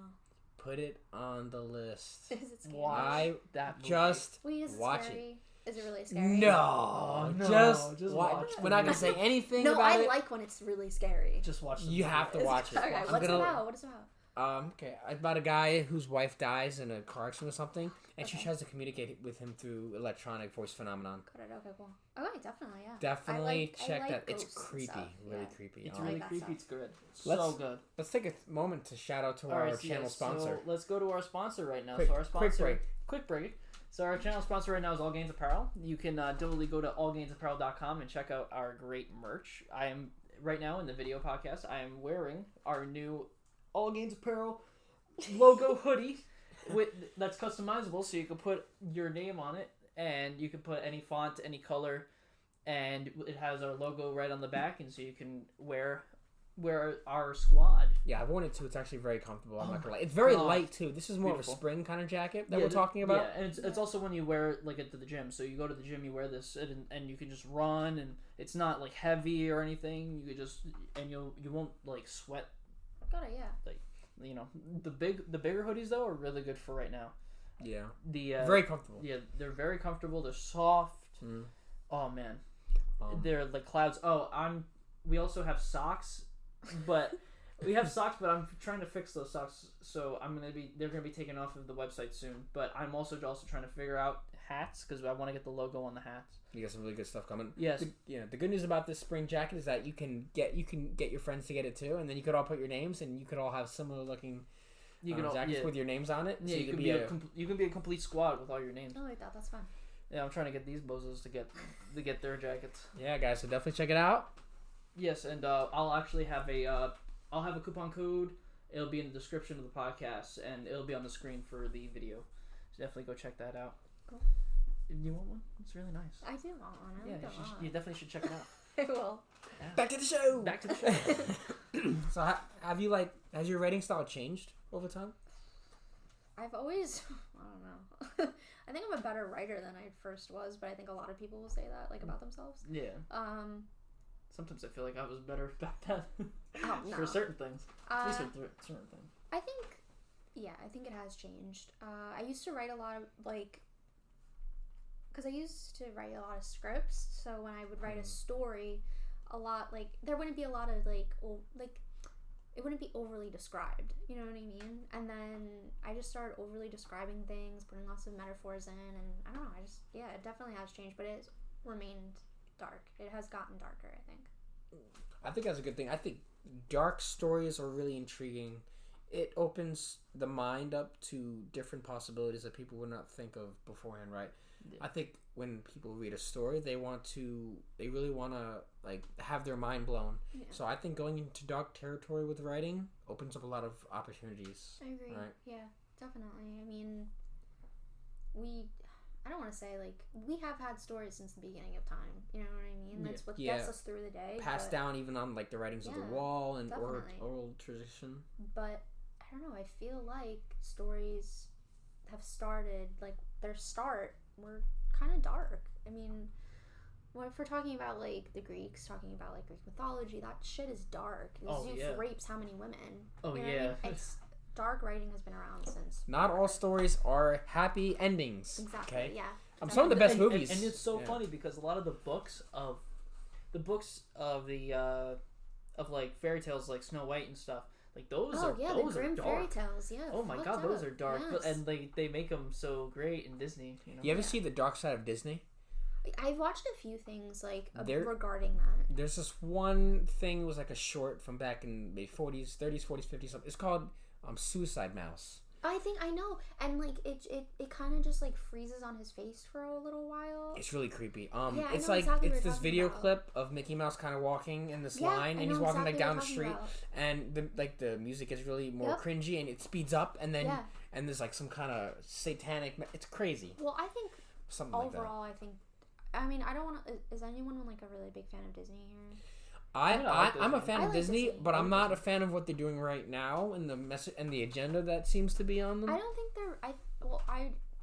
I'm not a big fan of Walt Disney, and like I think he was anti-Semitic and like all of this kind of stuff. Or the man himself, or the company. Yeah, the man himself. Okay. But like, I don't know. I feel like there's a lot. Well, obviously, there's a lot of hidden messages in the movies as well. There's a lot of weird stuff in the old movies if you look. Weird sex things where it's like, okay, these movies are for children. You know what I mean? And like, I don't know. I have a little problem with Disney sometimes. But yeah, I think it's overall really, really dark. Specifically Disney. Well, sometimes the dark stuff. I mean, mostly the dark is actually a lot more interesting than the light stuff. Oh yeah, I totally agree. The dark side is what they don't want to tell you. Yeah, right? and it's so funny because when you do a dark story, it's just you could be based on stuff that's true, and sometimes if you do things that are more light and more upbeat, those don't seem even believable sometimes. No, it's the truth, yeah. And that's why I really like the dark stuff, because I feel like that's probably the most true you can be, is to be dark, because not everything is sunshine and rainbows. It's mostly just bleak and gray. I think the darker you write, the more people kind of trust you, because you're speaking more on a level that... Because everyone knows that everything is not all sunshine and rainbows. So when you talk about some dark content and some uncomfortable truths, you'll get their attention, because they'll at least kind of... I don't know, it's like a sense of trust, right? I also feel like you're like kind of breaking boundaries when you like really push yourself to write about really dark material, you know? Yeah, the best writers have broken the biggest boundaries, right? Yeah, definitely.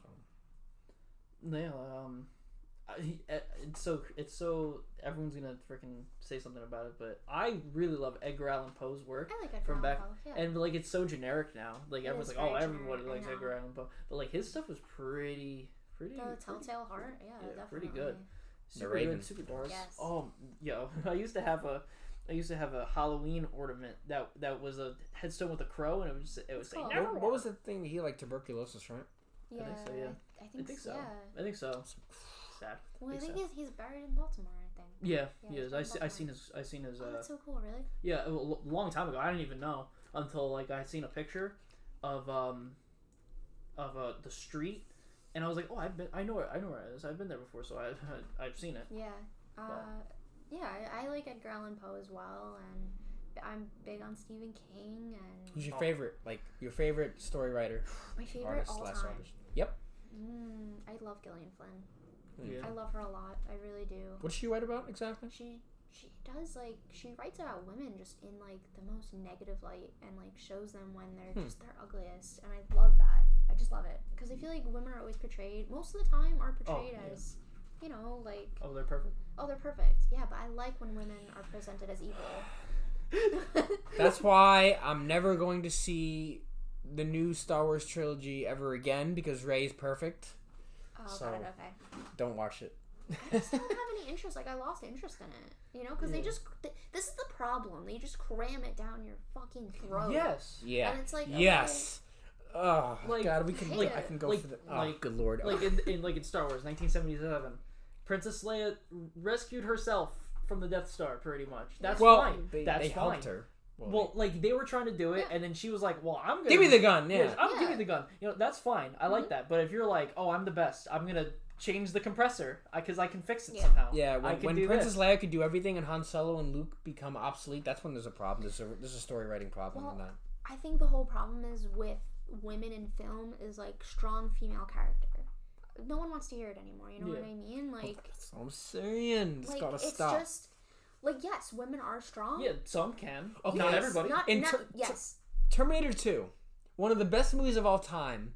It did not portray Sarah Connor as some like I'm better than everybody else. It just portrayed her as a strong female character. I liked her. Or like Aliens with Ripley.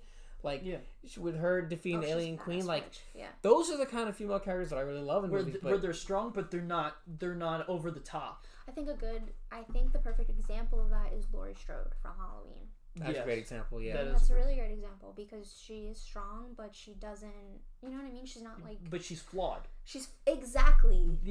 Like, all these characters, they have flaws, and that's the problem, because, like, Rey, for example, not flawed. They tried to put flaws in her in this last movie. But that's because they were rushing it. It was too late. It didn't work out because it was already, like, 2 movies too late. No, it's the perfect way to describe it. Like, she is strong, but she's also flawed. Like, extremely flawed. But, yeah, I think that's the problem with females in film now. It's like, okay... Did you see the new Aladdin? Yes, I did. What'd you think? I didn't like... I liked it. I just didn't like the portrayal of Jasmine. I didn't like it. Going somewhere. I think maybe, I don't know if it was the actress or... Well, here's the thing. They added this whole song about her... I hated it. Yeah. Because you could tell there's... I think there's an agenda there. Because they put like a whole thing of like, I don't need... I'll rescue... What was it? How did it go? It's forced. Yeah. It's very forced. It's very forced. And it wasn't in the original movie. I know that they were trying to add stuff, make it original. I understand. But it's like, you know what they're trying to do. It's not genuine. Yeah, definitely. And Aladdin in that movie is portrayed as kind of like more of a weak little bitch. And compared to like in the animated film, he was an underdog and he was a street rat, but he was courageous and he was really smooth with Jasmine. He was like, "Come on, my magic car." You just did whatever you want. But this one was kind of like, and they're doing that a lot with movies lately. They're portraying. Like the Adam Driver movie with Scarlett Johansson. That Marriage Story. I hated that movie. It was so bad. I thought he did a phenomenal job. The acting was great. They both did their best. They both did their best. Yeah. That story though was not that great. There was that long scene of them yelling at each other. That was a great scene. The only problem with that scene was that when Adam Driver tried punching the wall, he hesitated in the middle of punching the wall. That was probably the only thing that took me out of it. But him screaming and like them screaming at each other and like the things that they were saying were I thought they were funny. I just like chaos like that. No, I literally watched the scene today because I was scrolling through Facebook and they had. I seen it on Facebook a few weeks ago that I saw. I saw it and I was like, I didn't like the movie. I thought it was just missing so much. I thought it was really boring. I thought some scenes were way longer than they needed to be. But that scene really stuck out to me. The best thing is about the acting, and I think the topic of divorce is very prevalent right now, right? We're seeing a lot of that, especially with the divorce rates being so high, which is, I think, why this movie's doing so popular right now. Yeah. Besides Adam Driver and Scarlett Johansson obviously knocking out of the park, the acting is definitely the best part. No hate on them at all. Yeah, no. Yeah. I do think the part where they're yelling at each other, I do not think it would have went like that in real life. I think when Adam Driver just starts crying and he's like that, and she goes to comfort him, I don't think it would have been like that in real life. I don't know. I mean, there could be some cases, but like I know a lot of them. Woman either like walks out, the guy walks out. Yeah, usually the woman. Scarlett Johansson kind of. Well, she kind of goes to say it's okay. In reality, the woman would have just walked out. I think. Yeah, exactly. I would have cried and walked out. She would have been screaming at him. I think. Right? I mean, like I've never been married, so maybe I don't have room to speak. But it's like, you know what I mean. Like I don't want to hear it. Like you just told me that you cheated on me. And he was like, they want to fucking, they wish you would fucking die. Yeah, that shit hurts. Yo. Like I felt that hurt. I was like, oh shit. Like, and when he's like, there's this one line in the scene, and he's like, don't be mad because I fucked her. Be mad because I had a laugh with her. And I'm like, fuck. Like shit. Damn. Like that hurts. So it's like, I don't know. Like I feel like maybe that scene is just trying to maybe show you that Scarlett Johansson's character like is in the right and he's in the wrong. You know what I mean? Like, well, that's kind of like that's once again I think that's the agenda of like they're trying in movies these days. I don't see. I cannot. Okay, here's a thought. I cannot really name any masculine male characters in any movies that are coming out lately. Right? I can't. Can anyone here? I don't watch a lot of movies anymore. But movies are like the best way to portray because like these stories are being like kind of forced down as you said, right? Yeah. Movies are like the main. You're right. People should be reading more, but they're not. But the truth is, these movies are having more of an effect these days. Definitely, I totally agree. It is influencing. TV too. TV is really. I like TV a lot. Though. Try watching. I don't know. So something about Friends that kind of like. There's something. I mean, Friends is cool, but there's something about it that's just kind of. Someone made a point. My uncle's fiance made a point. She was like, if you really watch Friends closely, they're all kind of mean to each other. And I'm like... Oh, they're all terrible to each other. Yeah, I was like, I didn't really realize... I do like Friends. I grew up on the show, you know what I mean? I watched the series finale on TV when it aired. So, you know, that show was like a big part of my growing up. But, yeah, it is very flawed. I mean, it's like all pretty much white people. Yeah. There's that. And, like, I mean...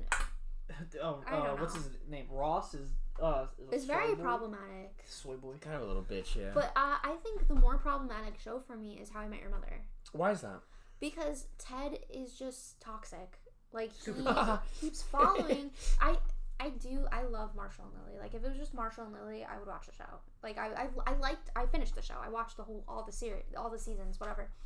But I fucking hate Robin. I think she's one of the worst characters ever written, and I don't like Ted at all. Because Ted, this for how many seasons? 8, 7? Yeah, it was 8, right? He's just pining after Robin like endlessly. The ending was very bad. Oh, it was terrible. It was like, how they finally ended up together, I was like, this no. I was like, that would never have happened unless Robin was like, she had no options left. She hit the wall. She's just like desperate, and she's like, Ted, I guess you're the only one I've left. That's the only. In real life, she would not have. There's just like no substance to like movies and TV and things. Sometimes books too. Sometimes things really fall flat, and they force things. Like the Robin and Ted thing, that was forced. They just didn't know how to end it. Yeah. Like, that was obvious. Weren't they even together before then? Yes, they were. So, like, that would have been it. Yeah, that would have been it, because... It's just kind of... That's how I made remember. Barney's best. I do like Barney. Barney's great. But just... Go, sorry. Oh, I don't have anything to say. The best movies teach lessons, right? Yes. The best stories teach lessons. Definitely. Do you have a few, like, lessons in your stories? I think the overall lessons for me is be careful who you trust. Because... I don't trust a lot of people. I really have a hard time with it. So, and I don't think people should trust a lot of people. There are a lot of snakes. Yeah, out there a lot of people are out to get you, and some people don't give a shit about you. Yeah. I would say maybe like 90% of people, most people in the world, they don't care about you. A lot of people are out for themselves. That's kind of the truth. There's a lot of, it's like survival, basically, right? So, I don't see a lot of people trying to be, like this holiday season that just passed out. I didn't see a lot of Christmas spirit, at least around my area. Every year I notice that I see less and less lights on people's houses. It was, I don't know, no one was just like less and less people are trick or treating now. Yeah, right? Oh yeah. I mean, Kufa Beach used to be swarming. Remember? I was one of them. I was there. I was one of them too. And like, no one's out anymore. It sucks. You could say it, Mike. I know what you're saying. He's laughing because one time it's senior year.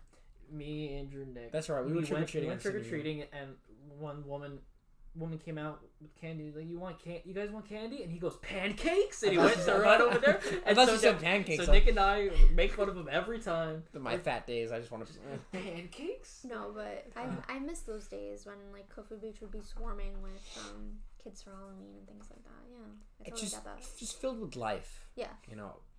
There's so much beauty in the world, and so many of us neglect to see it now. Yeah.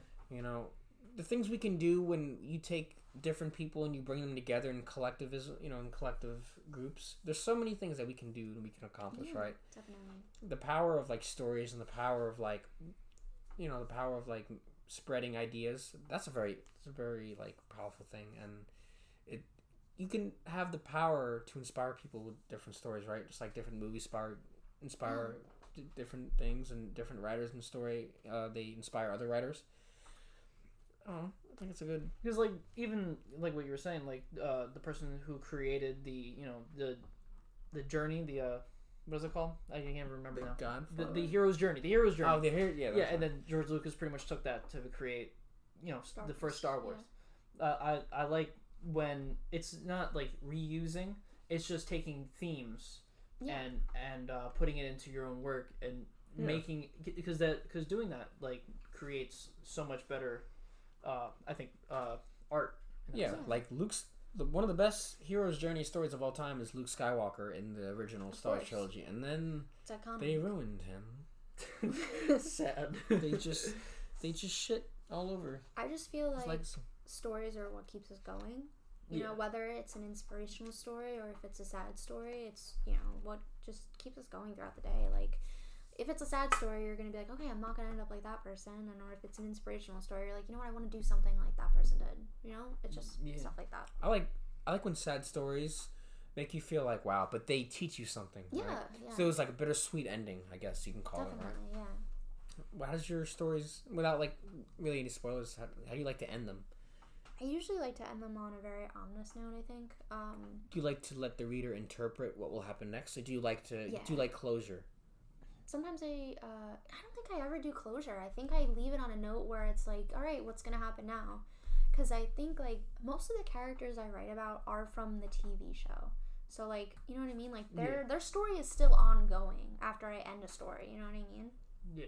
Like the way that every man gets his wish, that ends on a very, I mean, this might sound cheesy, but when I wrote that ending, like, I bawled my eyes out. I didn't have a plan for it. I was just writing it. And when I ended it, I was like, fuck, like, this shit hurts. Like, because I think in the end, the biker, Mick, he, you know, finally finds someone that, like, really, really loves him. And I don't know, it just, like, really hurt to write, because in the end, not in this story, but in the overall universe, because Mick is in the TV show as well, the woman that he falls in love with, you know, ultimately does betray him. So it just really hurts to, like, write about things like that. And yeah, I always leave it, sorry, I'm rambling, I always just leave it on a note where it's like, I like having the reader interpret, like, what's gonna happen, because I like reading stuff where it's like, okay, I can interpret what's gonna happen. I don't like just being like, okay, this is what happens, the end. You know what I mean? Yeah, I feel like some stories do, like, there's certain stories that do need the closure, but there's a lot of stories that would be better off without it. Yeah. Like even, like, I'm gonna go back to the movies. Even, like, Return of the Jedi, yeah, it's technically the bookend, it kind of is, but there's always a future for those characters, and we don't need to know what happens to those characters. I prefer not to know at this point. But, like, how the story ends, it's not over, but it's but for those characters, you don't need any more to really know anything. Yes. Sure. I would have rather written a lot of the stories we've written without closures. Honestly, I feel like they would have been a lot better. Because it gives the reader a chance to imagine outside of the box, right? Yeah. Gives them a better imagination. Sometimes, I think it's best sometimes to do nothing and, like, meditate, for example, and kind of let your mind flow, let new ideas come to you. And you know, that's what we get most of and also we get a lot of our ideas from, like, random moments, like epiphanies, I guess you can call them, right? I totally agree with that. You see something on the street and it just kind of triggers you and it gives you this whole idea for a new story, right? What do you come up with the ideas for your stories? Well, okay, so originally Mick was just a regular biker dude. You know, he had both his eyes, and he was just kind of like a throwaway character at first. My partner and I were like, okay, let's write this guy, and you know, he's a bad biker, whatever. So my mom works at Up the Creek in Keyport.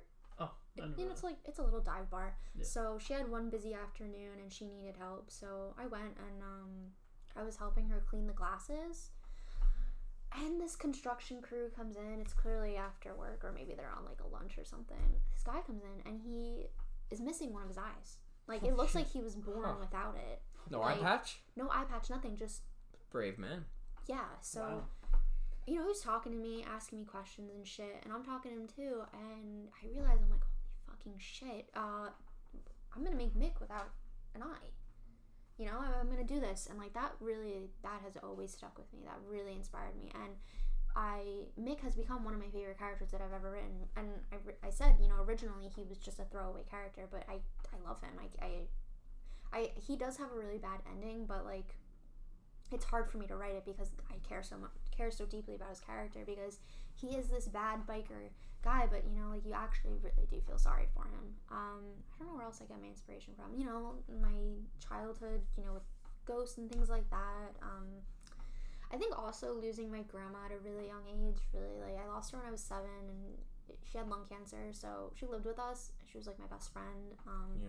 So, like, you know, watching someone have cancer, it's just watching them just rot. It's just fucking terrible. That was a horrible experience. Yeah, it was really bad.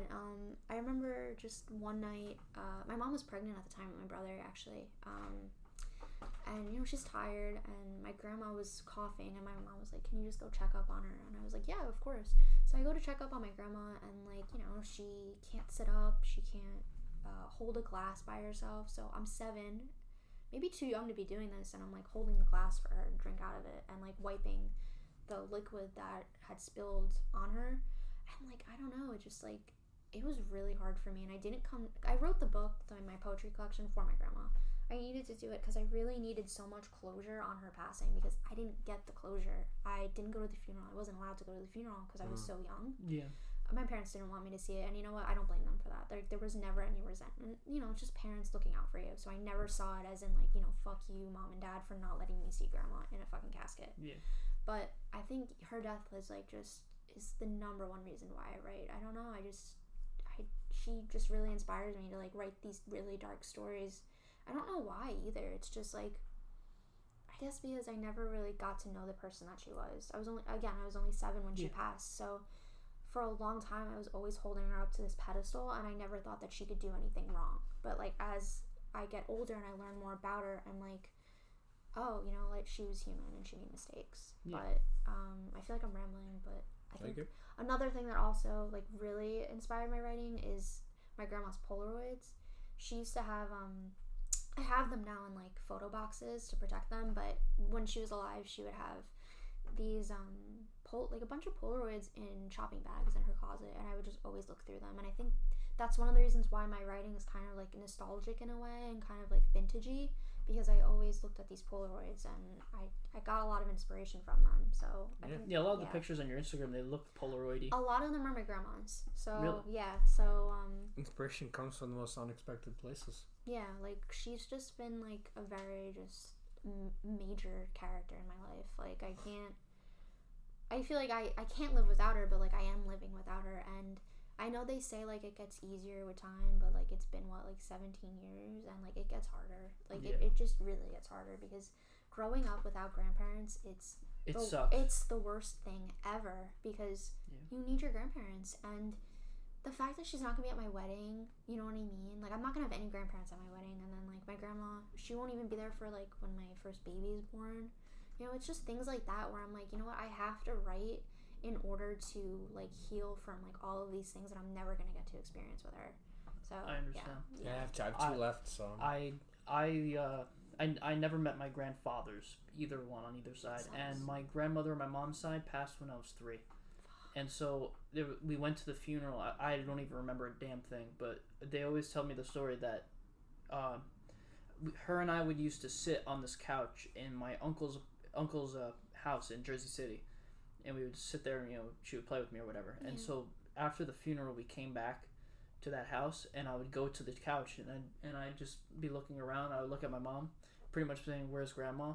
And it killed my mom. Yeah, and I can't remember a damn thing about her. And then on my dad's side, my grandmother, when she used to live here, and then they moved back down to Florida. I had only seen her a couple times, and then after that, and then she passed. We went to the funeral, but I think it was as far as I remember, it was a closed casket. So I never actually got to see her, because, like, she passed in Florida, and I came back from my martial arts class, and that's when my mom told me that she passed, and I never actually seen her in, like, years. Yeah, it's hard. So, and then, you know, it sucks.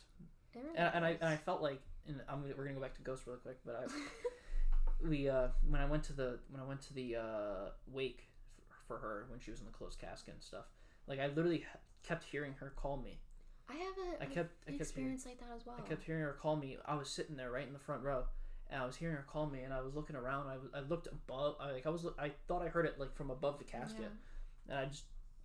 It's crazy. It was just weird stuff, and, like, and that's why, like, I'm trying to make sure my parents and my girlfriend's parents are healthy, because I want my kids to not have to go through what I went through and not having grandparents. It's lonely, especially if you have a very small family. I'm an only child, so I literally had nobody. Yeah, but I have a similar experience. Other than you, with the funeral, like, screaming and stuff. So it's kind of creepy, and, like, I think I repressed it, but then it came back to me because I recently just wrote about it in a poem, and I was like, fuck, like, I can't believe I remember this. I can't believe that I forgot about this. But it was the night of my grandma's funeral, and I was babysat by one of my neighbors, and you know, she was an older woman, probably, like, maybe my grandma's age. My grandma died really young. My grandma died at, like, 60. Yeah, my grandma was, I think, 61. Yeah, it's fucking terrible. But I'm sitting in the kitchen, and I hear my grandmother scream my dad's name, and I'm like, what the fuck? It was like, I was like, what the fuck? So I asked the woman, I was like, did you hear that? And she was like, no, what are you talking about? But she looked spooked. And I remember my parents got home from the funeral and she kind of just hurriedly left. So, like, I feel like she heard it too. It was so fucking loud. And I knew it was my grandma. Like, I just knew it was my grandma calling for my dad because it was my mom's mom, but my dad really helped my grandma out a lot when she was, like, sick and stuff. Like, he would, like, take her to the bathroom because, like, she could go to the bathroom by herself and shit like that. So, I think he meant a lot to her. But, yeah, I have a similar experience. That's so fucking crazy. It's really weird. That literally that stays with me. That her calling me, and now that's it. That's something you can never forget. I haven't been to her gravestone ever. My grandma was cremated, so like we do have her ashes, but it's like I don't ever go by it. I'm like so afraid to like go by it. I don't know why. I don't know. It's weird. It's hard. It's sorry that I just like brought the party down. It's all good. No, you can't bring the party down. The party never goes down. Yeah, no. So bad. He hits the revive button. It's all good. Okay, good, great. I can easily ramp up the stakes here. Yeah, those things are always terrible. You can always push on and definitely learn from certain things about them. Yeah, definitely. I'm a positive thought. I could tell you're definitely like passionate about your writing, and what that means is that you have the mindset and you have the potential to write really good stories that come from the heart. You're not doing it for a paycheck for Hollywood, right? Clearly not, because I'm getting paid for this shit. So I'm getting paid for nothing. Some of the best stories come from when people are down in the dirt or when they're just rising up, right? So like if you think of the best bands, their best music is from when they first start, right? Yeah. So your best work has the potential to come out right now in these days of your life. So I think that's a good thing right there, is that you're going through all this stuff, because all these things that you go through right now, right, inspires the stories that you create now, and then stories you create now inspires the future stories that you create, in your future. I guess sometimes I get scared. Stephen King had, not that I'm, relating or being like, oh, I'm Stephen King. Not at all. Not at all. Not yet. Not yet. But he had this similar problem, and I feel like a lot of other writers have it as well, where they're like, I'm gonna run out of ideas, and that's one of the reasons why Stephen King went on drugs. Oh, yeah. Yeah, that's one of the reasons why, because he was like, fuck, I need ideas and shit. But, like, that is one of my biggest fears, is, like, I'm going to run out of ideas. Or I'm going to write about the same thing over and over and over again. And he's written shit ton of books. Christ. God damn. Like, I comes out with, like, 3 books a year, and I don't even come out with, like, 1, Some of the best stories come from unexpected places. And definitely. Any year you could have some kind of you just never know. You have to do is kind of put your heart into it, and you have to write what you feel and see what other people think and get it out there. And I think getting out there is probably the hard part, right? In today's in the internet ages, it's really hard to put your stuff out there, which is weird, because you could just post it, but it won't mean anything. I'm 2 seconds away from getting a paper ad and putting it outside like every tree in my neighborhood, Just, it's hard to advertise, and it's hard to it's hard to get genuine followers. Sometimes they have to find you. Yeah, as well. Yeah, which is hard, but the journey's worth it. And when you create like a great story, like Kevin Smith did with Clerks, or Quentin Tarantino did with Reservoir Dogs, when you create stuff like that, it kind of just sticks. It just comes out of nowhere, unexpected, but beautiful. No, yeah, I think that's with the book, going back to my second book, like the one that I'm doing right now, it kind of all just came together. Like, just one night I was just like, oh, holy shit, this all fits together, you know what I mean? That's how it happens. And I was just like, wow, this could be actually like a really, really interesting story where 3 siblings share the same secret but don't know that they share the same secret, you know what I mean? Yeah. So I was just like, fuck, I was like really, like, honestly proud of myself. I was like, fuck, like, this is really, really good. Like, I had one of those moments that I'm sure so many other writers had, like, successful writers have had, where they're like, fuck, this is it. You know what I mean? And that it felt really nice. It made me feel like, I was headed somewhere, and, like, I wasn't just, this wasn't just for shit and giggles, you know what I mean? Like, I'm serious about the craft. It's something that I'm serious about, but yeah. If you have, like, advice for other writers that are aspiring right now and that are really in the struggle right now, what advice would you give them from what you've learned? You have to discipline yourself. Like, I was barely getting any writing done until I got onto that 3-hour schedule. I know it's hard, like 3 hours. It doesn't even have to be 3 hours. I just chose 3 hours because I was thinking, all right, 1 hour in the morning, 1 hour in the afternoon, 1 hour at night. But, yeah, you have to discipline yourself. Even if it's just like 10 minutes or like 20 minutes, 5 minutes, just write something down each day, because you're not going to get it done then. If you're not on a schedule, I really don't believe people get things done. Yeah. Going back to that. So we can like stay organized, right? Yeah, yes. Organization is like a big key to writing, I think, and life overall. But yeah, I think that's like my biggest advice, and this is a cheesy one, but just like don't give up, because it does get better, and your writing does get better as well. Because like I wasn't good at first either, but now I think I'm pretty decent. So yeah. Yeah. I need to stay organized. I need to get organized again. I have so much stuff all over my computer right now. Me too. I need to fix everything. I think it's a good idea to write down your goals of the day or goals in general. Write them down. Put them in your mirror when you first wake up or something, and look at them every day and remind yourself why you're in the fight. Right. Yeah. Remind yourself what you're fighting for and what you're going to do tomorrow. You know, like for example, you write down do 50 push-ups 8 a.m. 50 push-ups. 12 p.m. go to work. Plan out your meals, stuff like that. Just organize your life. It'll make you feel a lot better, because when we accomplish small tasks, it makes us feel better. Yeah, definitely. Right? Yeah. Taking action is like the key to, Yeah, and I always feel good like after I do the 3 hours. Oh my god, this felt good. Like I did it. I accomplished it again. It's a great feeling, right? Yeah, when you so take good. the action necessary that you want to do, and you get through the day doing what you had to do. That's how we feel after a workout too. Yeah. It feels 10 out of 10. Feels amazing. Do you at the gym too? Or you just absolutely not. No, not for a you? gym person. Nope. Maybe one day. Like I do want to get into exercising more. Like a lot. I'm like, okay, I'm gonna exercise, and I always start. Like I always discipline myself, and I'm like, okay, this is how long I'm gonna do it each day. Like I'll do 30 minutes today. I'll do 30 minutes tomorrow, and then it just gets pushed to the back burner, and I forget about it. So I do need to start like working out more. I'm not interested in like losing weight. I just want to like tone things up. You know what I mean? Yeah, maintain muscle mass. Yes, thank you. Maintain a lot of people want to lose weight, but they end up losing muscle mass as well. It's like, no. I don't feel like I need to lose weight. I don't want to lose weight. I like where my weight is. It's at a good point. I'm not underweight. I'm not overweight. I'm at my exact weight that I'm supposed to be. So, and I eat, overall, I think I do eat pretty good. I do want to cut out sugar.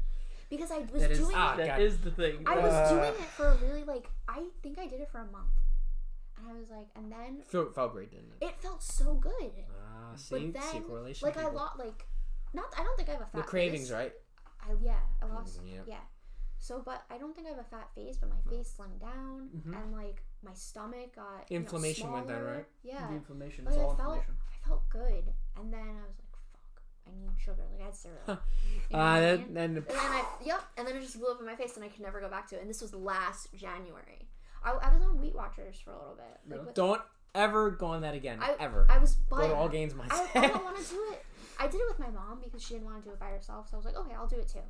The only thing I don't like about Weight Watchers is like I'm not looking to lose weight. You know what I mean? I'm just looking to I just want to maintain the muscle. Like I'm a little flabby in my arm area and my thighs. I gotta tighten them up a little bit. So that's what I'm really focusing on. But just don't do Weight Watchers, because most people who do Weight Watchers they fail, and a lot of people gain it back, and they're not going to tell you that because if you it's just I gotta work out more. Definitely. Just start small. Yeah, you don't even need a gym membership. Start out with Love that. you could literally I used to watch stuff on YouTube, people just working out. I used to do the workout videos with the people, so at my house, you know what I mean? Then you get the motivation. You could literally start with 1 push-up a day, and then day 2 do 2 push-ups. Little things that build up. Yeah, because I know do squats, do whatever. I know that it's not toned up. The fact that my arms, I'm kind of self-conscious about my arms. They're not toned now, so I can only imagine what they're gonna look like when I'm 50 or 40. You know what I mean? The flab here. Well, I think yeah. overall health, I think the most important part is nutrition. So if you just cut out the sugar, you're automatically I totally agree with that. You're automatically a step above most Americans right now. So freaking hard. It's so hard. Yes, it is. It really is. It's a drug. Yeah, it really is. Did you? I know you were probably gonna say it, but did you know that there was a study that said that it's actually it's proven that it's harder to get off sugar than it is to get off cocaine. I've heard something like that. Yeah, it was a study with mice, and it was a choice between going to the sugar or the cocaine, and the mice would actually choose the sugar. And I was like, what the Jesus, wow. Yeah, so that's some crazy shit. It's definitely something that I need. It's one of my goals to just work on more. Is just eating healthier and things like that. I need to, but I have a hard time cutting out potato chips. I'm big on potato chips. My salt. Everybody has their weakness. That's my weakness. My weakness is goldfish. Mine I is like chocolate. I'm not gonna lie. I like everything, so I'm not gonna lie. Oh. My weakness is goldfish, but I try so hard to just not eat. Do you have like a substitute for it though? No, You just don't eat it.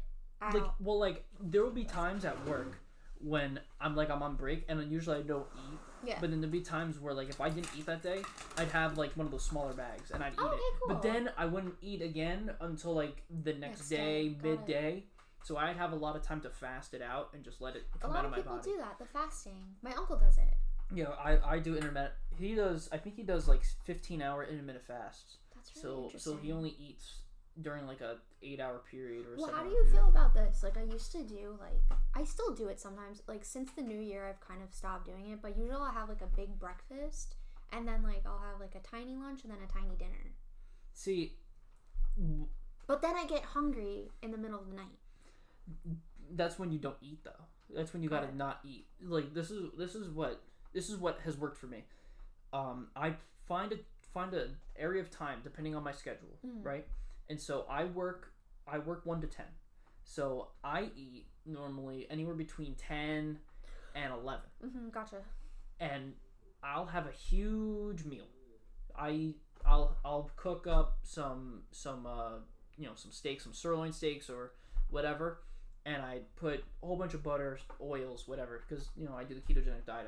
I just put a whole bunch of fat on, and then that's it. I don't eat for the rest of the day. For the rest of the day, and I get enough calories. I get enough my macros, and macros is actually more important than calories. And that, they don't tell you that because they don't. Most people don't even understand what that is. Got it. But and I don't even know if you really even understand what that is. Really. Macros is pretty much the breakdown of what calories are. So macros, it would be protein, fat, carbohydrates. Okay, got it. And so for people like me on the ketogenic diet, you need 70 to 80% fat, 15 to 20% protein, and then the rest carbs. And I usually, because I don't eat vegetables or anything, I don't eat any carbs. So it's just only pure protein and fat.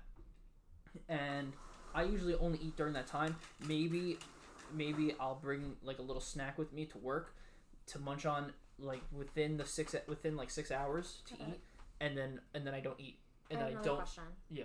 What do you guys do? Do you guys go out to eat restaurants and stuff? Sometimes yeah, we do. Whenever I feel like embarrassing myself, I go out to eat. Yeah. So, okay, so yeah, but we'll mostly go to places like Texas Roadhouse or burger shops, burger joints. Okay, cool. And we if we get burgers, we just don't get buns.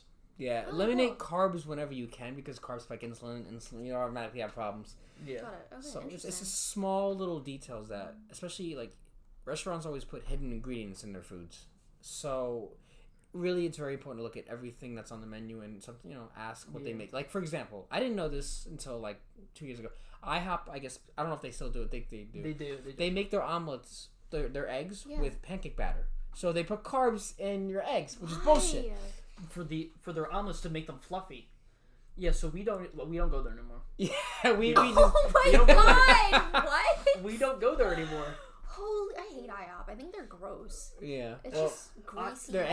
I used to love their pancakes. I used to eat them religiously. Yeah, but I don't step in there. I go to Perkins instead. I like Perkins. Yeah. There's a place. I think it's in Long Branch. Amy's Omelet House. Ooh, so good. We're shouting out companies on our own. Oh my god, so good. Not sponsored. Yeah, not sponsored. Definitely not sponsored. That's really interesting. Holy shit. Fuck. You would never know. No. You would never know. I would never think to fucking put pancake batter in fucking eggs. I know, when I found that out, I was like, for real? It's a little bit of text on the menu. They put at the bottom as a Of course warning. they did, yeah. Yeah. So be very careful about what you order at restaurants, and it's funny because if you go to the store and you see something but no one bothers to look at the nutritional facts and then the ingredients on the bottom of that. And usually the ingredients are this long of words you don't understand. There are so many types of sugar they put in everything, and it's making us weak. Yeah, no, definitely. I agree with that. There's a correlation, at least in my opinion. I mean, there's a huge correlation between sugar. Get rid of all that soy. Well, that's for men. Yeah, we can hold to it. Yeah, we could do a podcast on that, but that's a whole other issue. I think we're gonna wrap it up here. Yeah, I think this is it. Oh man, this was fun. Yeah, it was fun. I had a good awesome. time. I hope I had good answers. Yeah, no, you did. Of course, you did good. It was awesome having you on. Thank you. Thanks for having me. Want to give a shout out to your your stuff, your book, and everything. Okay, I'm not self-publishing. Okay. I'm not self-publishing, but I have my book, What Haunts Me the Most. It's a poetry and prose collection. I'm sending it out I just sent it out to 2 publishers this week, and then I'm sending it out to agents as well, so hopefully it'll get picked up, and then you guys can buy it. Where can people find you? They can find me at just Instagram, at Chimen Kouri. That's it. I'm pretty simple. Yeah, we'll put link in the description below, people. Yeah, all the Thanks, links guys. will be in the description. No problem. This is awesome. Yeah, definitely. I had so much fun. Thank you for having me. No problem. Yeah. This will maybe do this again sometime. Definitely. Absolutely. Yes, please let me know. All right, guys, we're gonna see you on the next podcast. Peace out. Have a good one. We'll see you soon.